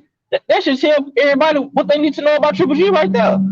You had Andrade on the zone, but you didn't fight him to unify. You wanted to fight Murata in Japan, where you could have fought Andrade in America and probably made more money. It's crazy, bro. Very big drama show. Drama show. Yeah, give us a motherfucking big drama show and show us how your ass retired. For real. Only drama show I want to see with Triple G involved in it is his motherfucking retirement party. Straight up. Sick of that motherfucker, for real. I'm sick of his ass. Put his back up against the wall and tell him, no, you ain't fighting Canelo. Or if you want to fight Canelo, fight Demetrius Andrade, and then you can fight Canelo if you can get past him. Make him do something. You feel me? Make him do something. But yeah, man. So with that being said, right? Let's talk about this scenario, 503. Talk about this scenario. Because everybody is basically all these fighters, except for, I'm not going to put David Benavidez in that category, right? But these fighters at 168, right? These fighters at 168, some of them at from 160 to 168, some of them, right? They all waiting around, praying and wishing, waiting on to see what Canelo gonna do. Every fucking time, they all just waiting on to see what Canelo gonna do. All that talent, all of the talent right there, but they waiting on one fucking man, right? They waiting on one man. I was always taught, you don't wait on nobody for a motherfucking thing. You know what I'm saying? You get it done yourself or you find a way to get it done. Why are these grown-ass men, they all waiting around, oh, Canelo. We can't do nothing unless Canelo. Every time we see Jermall Charlo fight, he fighting some motherfucker that don't nobody want to see him fight, but it's all Canelo this, right? Now, Demetrius Andrade ain't going to get on him too bad because he want all the smoke. You know what I'm saying? He want all the smoke, and he just can't get none of these motherfuckers to get in the ring with him. You also got David Benavidez. I'm not going to get on his helmet like that because he want all the smoke. I don't really see him sitting around, oh, well, I don't want to fight nobody. I just got to wait on Canelo. But Jermall Charlo, if he don't get this Canelo fight and Canelo say, you know what, nah, I'm going to go ahead and, go another route and I'm going to do some business with DAZN. I'm going to campaign at 175. You know what that's going to do? That's putting Jermall Charlo's back up against the wall to where now he don't have no more get out of jail free cards, right? And what I mean by that, he don't have no more fucking Montiels and goddamn Luke Walkers and none of them type of fights left on his resume. He either has to fight, right? His backup is against the wall. So he gonna have to fight a top dog. He either gonna have to stop ducking David Benavidez and fight him. He either gonna have to stop, right, making excuses from some shit that happened with your brother 7 years ago, right? Stop making excuses and get in the ring and make a fight with Demetrius Andrade. Or you're going to have to make a fight with Caleb Plant. All of those are great fights at the 168-pound division, right? Or you might can make a fight with Lara. All of those are great fights. But your back is up against the wall. And Jermall Charlo, within the next couple weeks, he gonna find out. He gonna find out if he don't get a Canelo fight. Well, we gonna find out soon in the next couple weeks. But his back is against the wall. So Jermall Charlo, right now, you don't just sit around and wait for Canelo Alvarez. He should already have a plan B in the books already. If I don't get this Canelo fight, I ain't tripping because I got another big fight, right? My plan B. If Jermall Charlo don't have a plan B, if Jermall Charlo do not, and I'm going to say this, and I'm telling y'all this right now, and I'm not speaking for 503. I'm not speaking for nobody in the comments. Just like I said, I wasn't going to support Triple G and Canelo Alvarez if they fight. If Jermall Charlo does not fight one of those names that I named in his next fight, I'm not supporting that shit. I'm not watching it. I don't want to see it. And I'm sick of Jermall Charlo waiting around, crying and begging for Canelo Alvarez, but he ain't doing shit on his end, right? And like I said, I can't say that for David Benavidez because David Benavidez, he wants to fight a Jermall Charlo. David Benavidez, I'm pretty sure, once Demetrius Andrade moves up to 168, David Benavidez will be down for that fight. And the same for Demetrius Andrade. Never seen them duck nobody or make excuses not to fight nobody.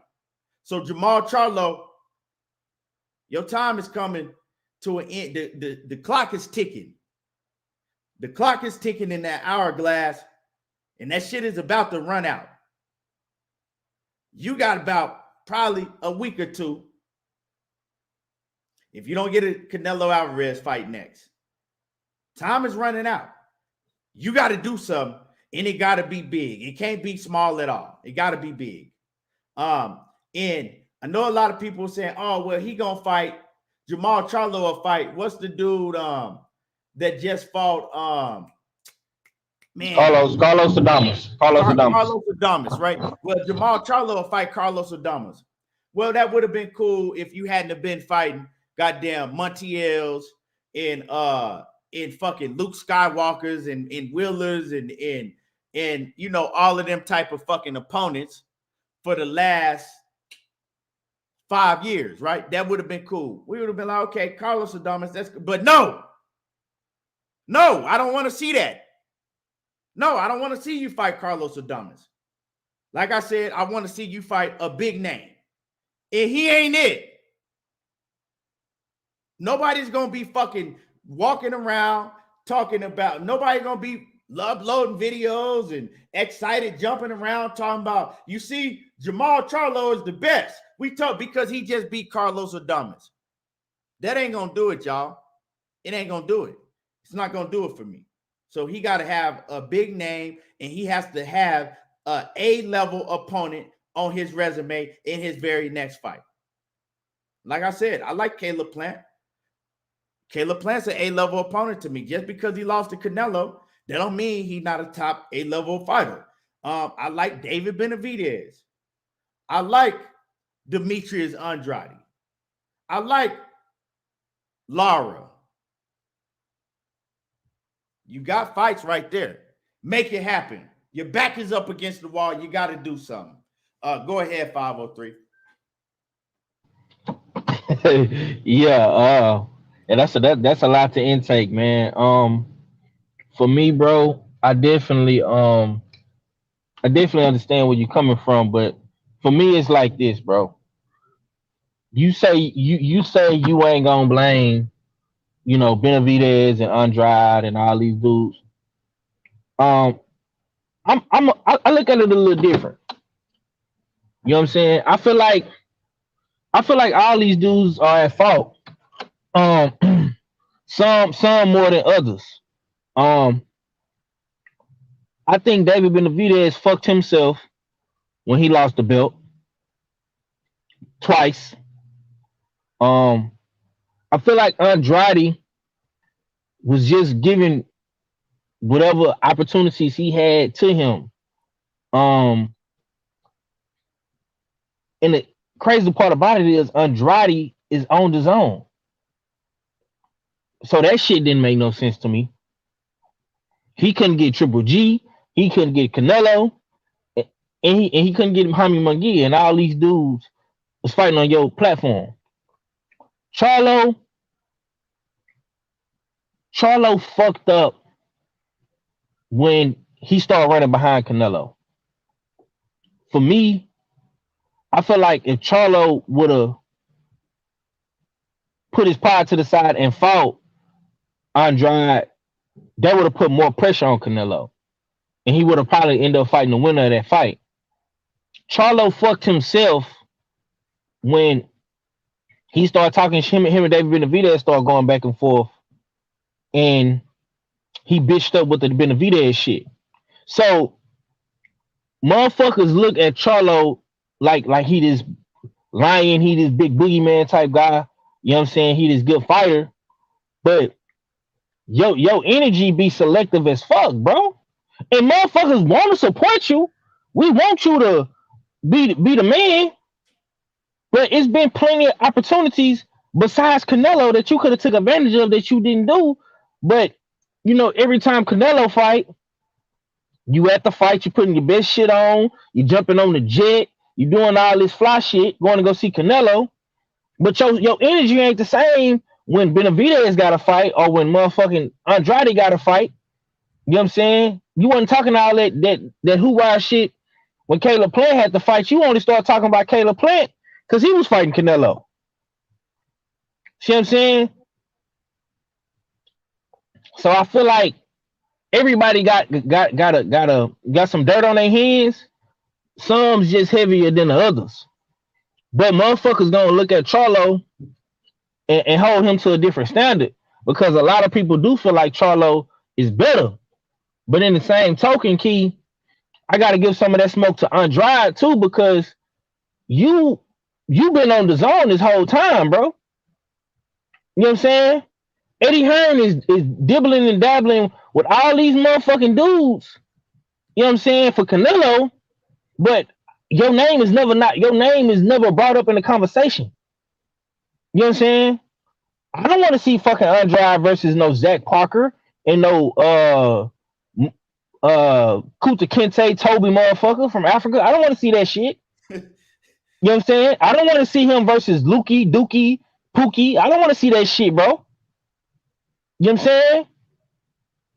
And even though Andrade was a little bit more vocal with fighting Charlo, I feel like he should have been putting more pressure on the zone and Eddie Hearn to get these motherfuckers in the ring. You know what I'm saying? You can fight other fighters on Golden Boy, but you can't fight Jaime Munguia. You can't fight Rosario. You can't, you know what I'm saying? Like, it's fucked up, man. Like that they sit around and play musical chairs or tag you it type shit with this dude. It's fucked up, bro, but that's what it is. And that's why I had to fall back from Big Charlo. Like, bro, you letting Lil Bro shine. I mean, we already been talking about this shit. You let Lil Bro outshine you right now, bro. Is it gonna take for your little brother to become undisputed and for you to finally realize you've been bullshitting these past like 3-4 years? That shit ain't cool. Keon, it ain't, bro. I don't like it. You making the city look real weak with that suspect behavior. And I can't get mad when you talk shit about it, when the homies talk shit about it, when the people in the chat talk shit about it, because it's somewhat true. Because, bro, if you would have said, man, I'm gonna fight Andrade, motherfuckers would have supported you, bro. If you would have said, I'm gonna fight Benavidez, motherfuckers would have supported that. Niggas would have paid cash money to see you fight. If they would have put you versus, let's just say, okay, motherfucking after Jamel beat Rosario and Mal beat Derevyanchenko, let's just say they put motherfucking Mel versus Castano and Charlo versus Benavidez on pay-per-view. You would have bought that, right? Hell yeah. Shit, I'm saying? I'll pay $150 for that. Shit. That's what I'm saying, bro. So it's like he had the opportunities, my nigga. Like, I'm not gonna sit up on this bitch and be a Charlo fanboy because I can't do that because then he you know what I'm saying? Remember 503, Eddie Hearn said that he offered Charlo $7+ million to fight Demetrius Andrade. No, and what he said, and Demetrius Andrade backed it up, and he said that Charlo, shit, he turned it down. So, but I don't know if it was because Al Heyman or what, but that shit should have happened. You didn't even fight Daniel Jacobs when you and Daniel Jacobs' name was buzzing. Y'all had that big feud. Daniel Jacobs was doing business with Al Heyman. So, but at the same time too, though, Demetrius Andrade got Demetrius Andrade got a fucking offer from Showtime too. You know what I'm saying? He got an offer to do business with Showtime, because a lot of people don't remember, but I know you remember. Andrade was fighting on Showtime, but Years ago. he took his ass over there to the zone, trying to be one of the first ones to be different and all that. But the shit the shit didn't work. You know what I'm saying? He could have stayed on Showtime and probably got the Charlo. You know what I'm saying? Like both them niggas is wrong to me. Like I fuck with Charlo. That's my guy. Don't get me wrong, but he fucked up along the way. But Demetrius Andrade did too. David Benavidez, and that's why, like, I don't get mad at Canelo like how I used to no more, because Canelo, whatever agenda or motive Canelo was on at that time, that's who he gonna fight. So the agenda in 2021 was to be undisputed at 68.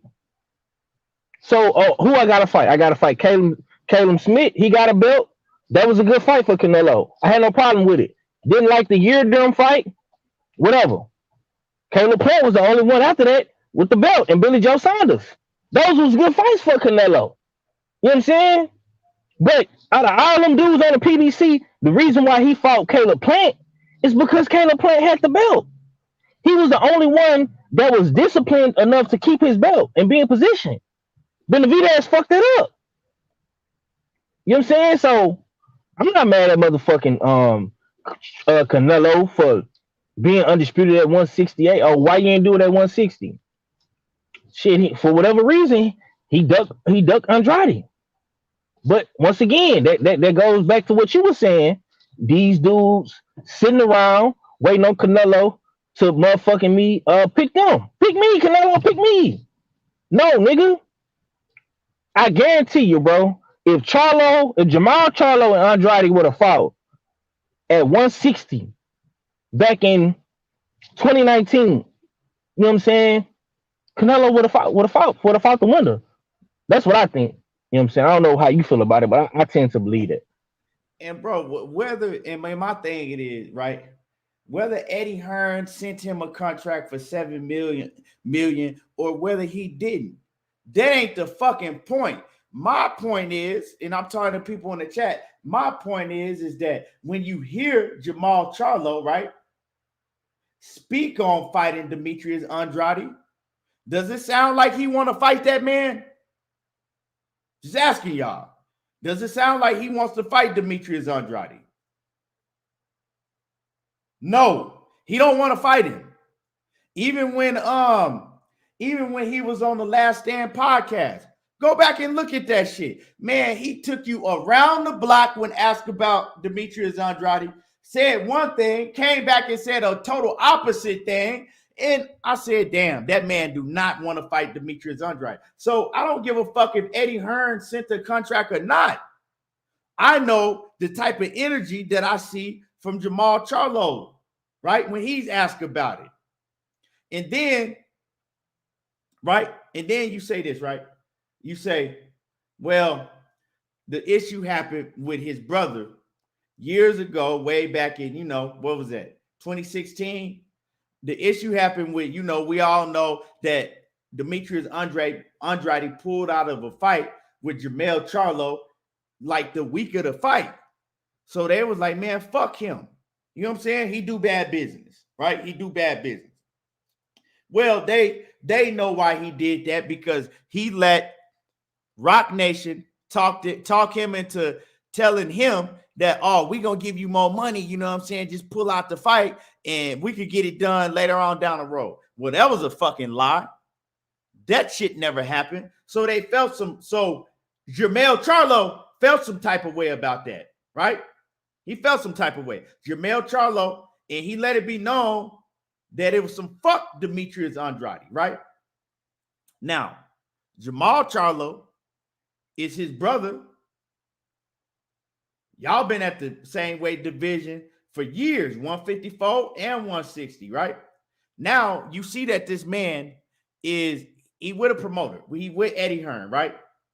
And so it ain't like that he's floating and he can kind of, if he do some shit like that, again, make sure that you have it in contract to where he gonna have to pay you a whole lot of money if he pull out the fight. Simple as that. So it ain't no excuse saying, well, we scared if he gonna pull out. No. Y'all get all that shit cleared up in the contracts, right? This is a business first. Y'all get the business down. So you can't make that excuse, right? And another thing, if you that mad about him fucking up a bag for your brother 6 years ago, whenever it was, if you that pissed off, would you want to go beat his ass and make him pay for what he did to your brother and get a big payday at the same time and unify the titles while doing it? Make it make sense to me. Make it make sense. But on the other hand, you worried about Canelo when you got big fights that you can make. You got a man showing up to your press conference, calling you out every time he on TV on DAZN. He calling you out every time he do a interview. He call you the Charlo sister. He talking mad shit. You ain't got nothing to say. That man got a title in your division, but you chose not to fight for that title. I don't know. I mean, y'all can make all the excuses y'all want for Jermall Charlo, but I said what I said, and I feel how I feel about the situation. He got to do something.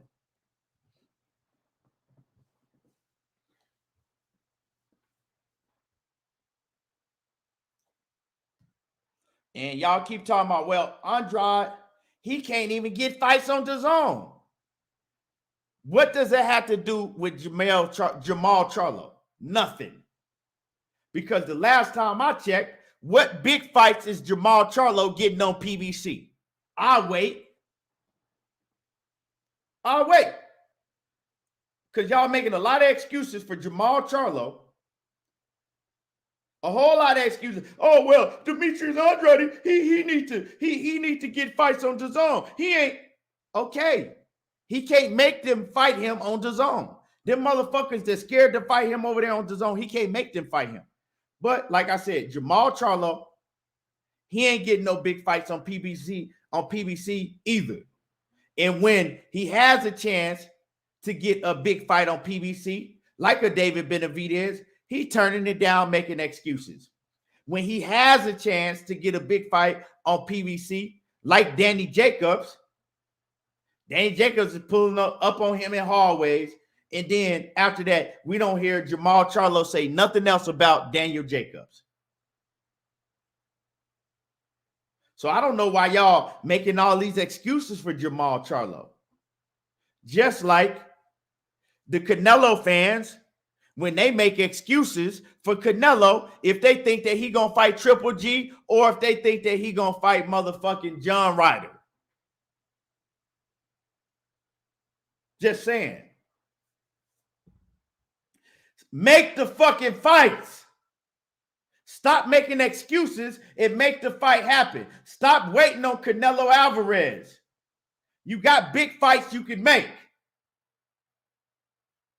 You have title unification bouts that you could have made in your weight division if you were scared to move up to 168. But everybody worrying about what Canelo doing. Canelo this and Canelo that, and Canelo ain't fighting him, but Canelo ain't fighting him, and Canelo should have did it this. Okay, cool. He didn't do it. Move on. And show everybody why Canelo should have fought you.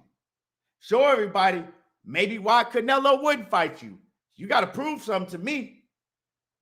You still living off that shit that you did to J-Rock 6-7 years ago.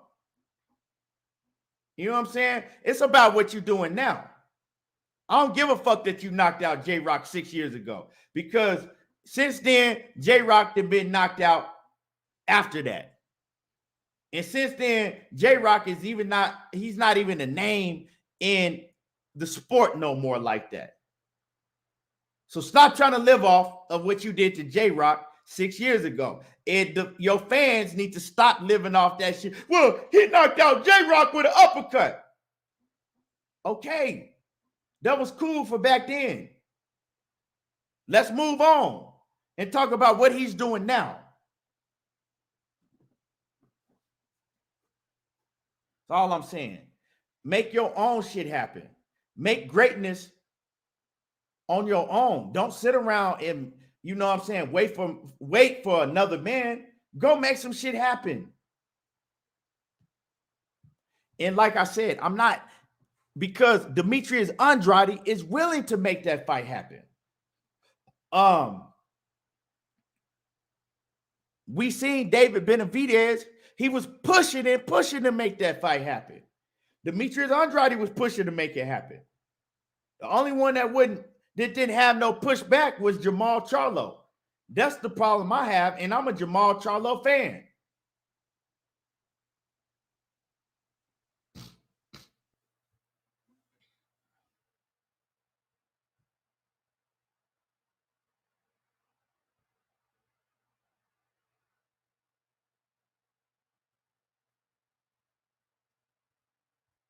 My man J.A. Dixon says the only one of those guys who separated, damn, it jumped on me. Hold on. He said the only one of those guys who separated himself from Plant because was Plant because he got the Canelo fight. But prior to that, they all have been taking cupcake fights, not just Charlo. First of all, don't tell me to keep the same energy, because maybe you need to listen stronger. Maybe you need to listen stronger, J.A. And J.A., my dude, you my dude, but maybe you need to listen more if you're telling me to keep the same energy. Because before Caleb Plant got that Canelo fight, I told you the same thing about Caleb Plant. I said, you know what? Caleb Plant, his time has ran out. I said, he don't got no more get out of jail free cards. I said, I don't want to see fucking Caleb Plant in the ring with no Mike Lees or no fucking Figgin butts or none of that. I said, if Caleb Plant don't get this Canelo Alvarez fight, he needs to do something big now, because his back is up against the wall. I want to see him fight one of those other big names like a David Benavidez. I said that. So you can't tell me I need to keep the same energy. Maybe you need to open up your ears and listen harder. All I'm saying. Zenith 360 off in that super chat coming through, always showing love and support. He says, you talking about the encounter when they went to Jacob's hometown in NY and asked him to skip their next, and he said, and asked him to skip their next fights so they can fight each other. And Jacobs told Charlo he not touching M's yet. No, I'm talking about, right? I'm talking about when that fight was big and they could have made that fight happen. I didn't see Jermall Charlo calling for that fight. I did hear Daniel Jacobs calling for that fight, right? I did hear Daniel Jacobs calling for that fight and talking about Jermall Charlo. I never heard Jermall Charlo call out Daniel Jacobs, not one time. That's what I'm talking about.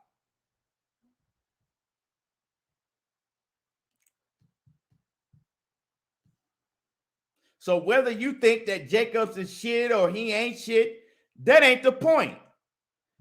Stick to the point. My point is that's another fight that he could have been moving and pushing to try to make happen instead of waiting around for Canelo Alvarez. You make your own fights happen.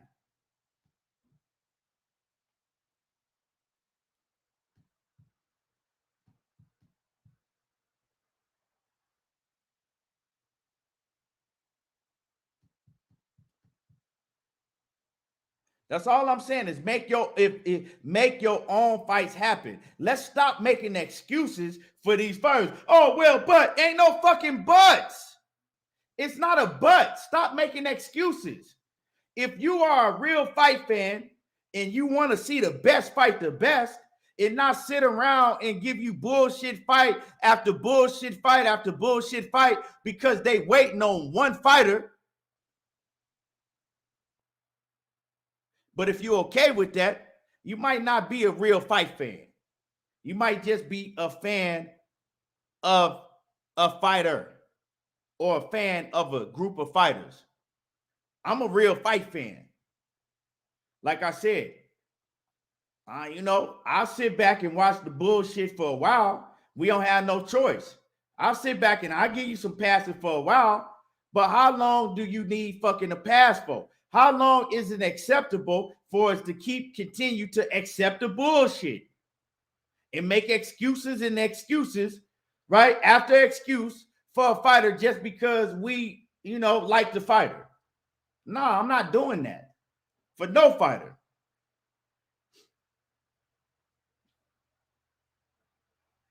You know what I'm saying? No fighter.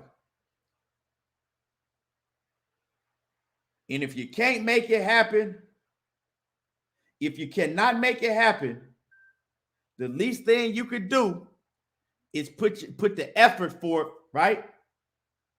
And let everybody know I want the smoke. This is what I'm trying to make happen. Now, you can't drag a man in the ring, but you can let everybody know what you're trying to do. Just like when David Benavidez let everybody know I'm on Jermall Charlo helmet. I'm on Caleb Plant helmet. That ain't that hard to do.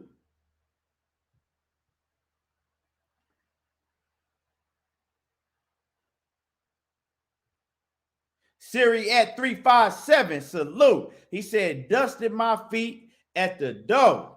I appreciate you for hitting that like button and coming in the comment section. That's all I'm saying, man. I'm sick of arguing with y'all about shit that should just be.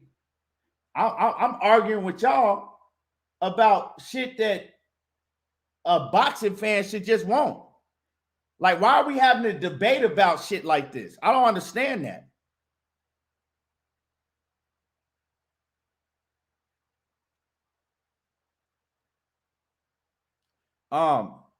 We should all be on the same page if we boxing fans.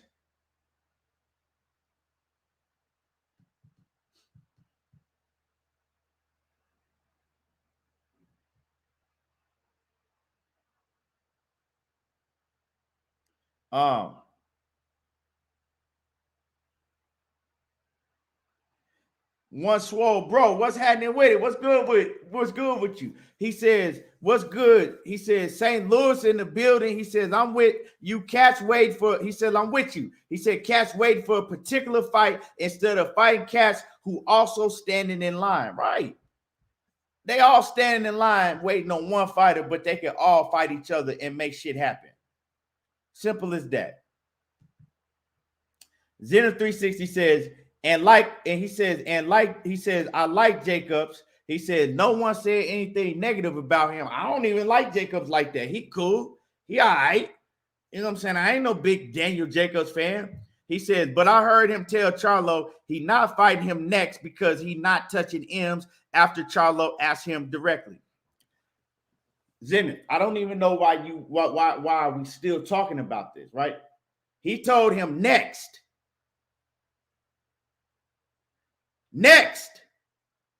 That was in 2017, 2018, 19, 20, 21, 22. That was 5 years ago. He said he wasn't fighting him next because he already had a fight in line. But like I told you, Zenith, and there's videos out here of this too. After that, he was calling out Jermall Charlo. They was trying to get Jermall Charlo to fight Daniel Jacobs after that. I never heard Jermall Charlo call out Daniel Jacobs when Daniel Jacobs, after that fight, was calling out Jermall Charlo.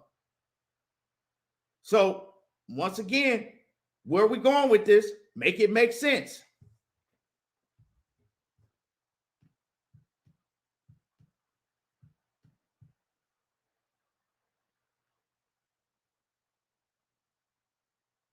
Bole says, at this point, I'm cool with the direction both Charlos are headed in. I like that they don't stunt on the internet. No,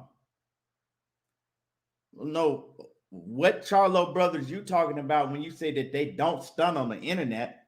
I mean, all right, but I mean, as far as the direction that both Charlos are going in, you can't put them in the same boat with each other because one Charlo is fighting the best in his division.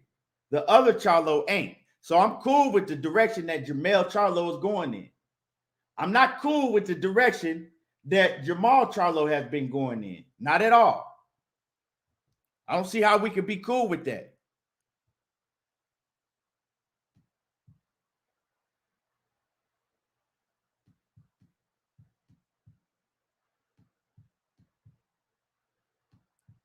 Lee Smith was happening with it. He said facts, and it's our dollars supporting the sport. Right. But y'all don't, y'all, if it just in case, just as long as y'all a fan of a certain fighter, y'all don't care who he fight. I'm just saying.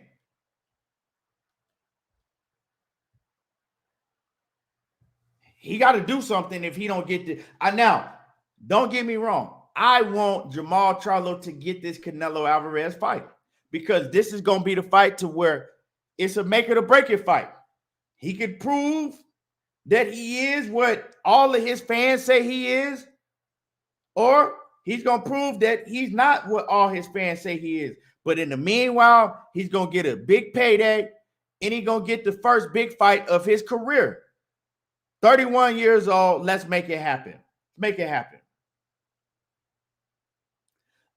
Let's make it happen. That's all I'm saying. I'm a real fight fan, and I want to see the best fight the best. If you want to see the best fight the best, hit my like button. Hit my like button. Smash on my like button. Once again, smash my like button.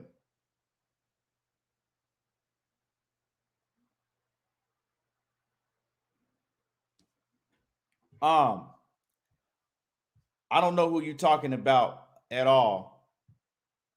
When Zenith, when you put comments like this in the comment section, you need to specify who you're talking about, because I know you ain't talking to me.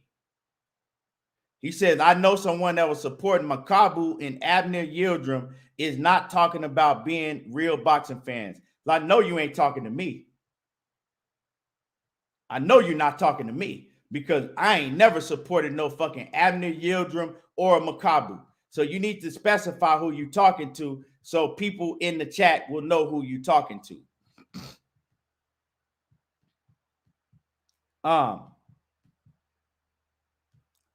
And my man Boston George in the building. He says, I always hit the like button. He says, you know your boxing. Man, I appreciate you for coming through, always showing love and supporting the channel. My man Zenith says, I always put your name on shit. Yeah, but see, I know you weren't talking to me, but I'm saying people will read that shit in the chat, and they, you know, how you put it, they'll think that I'm the only one up here talking. You dig what I'm saying? And they gonna think right off the bat you was talking to me, because, hey, let's get that straight. I ain't never supported no fuck shit. I have never supported no fuck shit that Canelo Alvarez did while he was doing it, that Jermall Charlo did while he was doing it, or nobody else. You know, I keep it even straight down the middle with all of these fighters. That's why you get motherfuckers one day, you'll get motherfuckers coming in here and they'll call me, oh, he's a Canelo Alvarez fanatic. And then you'll get another fan base the next day come in, he's hating on Canelo Alvarez, he's just a fucking hater. And then, you know what I'm saying? So that's why you get that, because I don't, like I said, I'm going to just keep it 100 with all of these fighters. So yeah, that is what it is. Another great show, though. Another great show. I appreciate all my brothers and sisters for tuning in. Tuning in, you know what I'm saying? And we had another great show today. Once again, if y'all ain't hit the like button, make sure that y'all hit the like button. And you know, we will be back tomorrow, same place, same time. I didn't get to cook on the Shakur Stevenson, but we're gonna cook about that tomorrow, and we're gonna have another great show tomorrow. And y'all, before we get up out of here, right? I got some news I want to break to y'all. I got some news. Because boxing is it's a passionate sport. People feel, certain type of way about news that they hear. They feel a certain type of way about certain fighters, and it's a lot of shit that goes on in boxing that people just want to get the shit off their chest, right? We want to get frustration that they have with boxing off their chest. So I'm going to start a segment, and I'm going to do it, maybe once a week or maybe twice a week or something like that. I'm going to start a segment, and it's going to be called Get It Off Your Chest. And I'm going to open up the phone lines, and everybody is free to call in, and whatever they got on their chest, whether it's a fighter that they want to talk shit about because they, that fighter is getting on their fucking nerves and driving their blood pressure up, a fight that they want to talk shit about, or whatever is going on in boxing that you feel that you just need to get that shit off of your chest, right? You just need to just get that shit off of your chest. I'm going to put the phone lines up, and I'm going to let everybody call in. In the whole show, I'm going to just let people call in and get that shit off your chest. So if y'all like that idea, the concept, let me know if y'all like that. Let me know, put a 1 in the chat if y'all like that. Something different.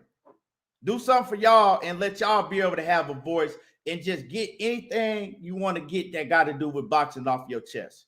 Let me know. Yeah, just put a 1 in the comments, because I ain't going to do it if people ain't really going to be, interested in it. But if I think that people going to be interested in it, let me know if y'all going to be interested in it. Something different. Yes, sir. Get it off your chest. Call in, let your voice be heard, and just get that shit off your chest. Everybody got something that they want to vent on when it comes to boxing. Yeah. So put a 1 in the chat if you want to, just get that shit off your chest. Y'all like that.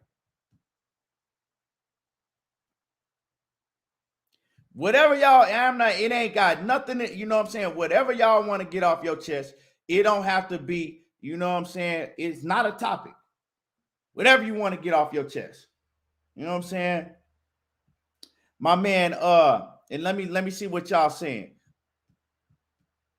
My man Redcliffe say he want to do it. Mumble Mentality. Lee Smith. Robert Langford. Sarat 357. One Swole Bro. Adonis K3. Only the Funk. Be More.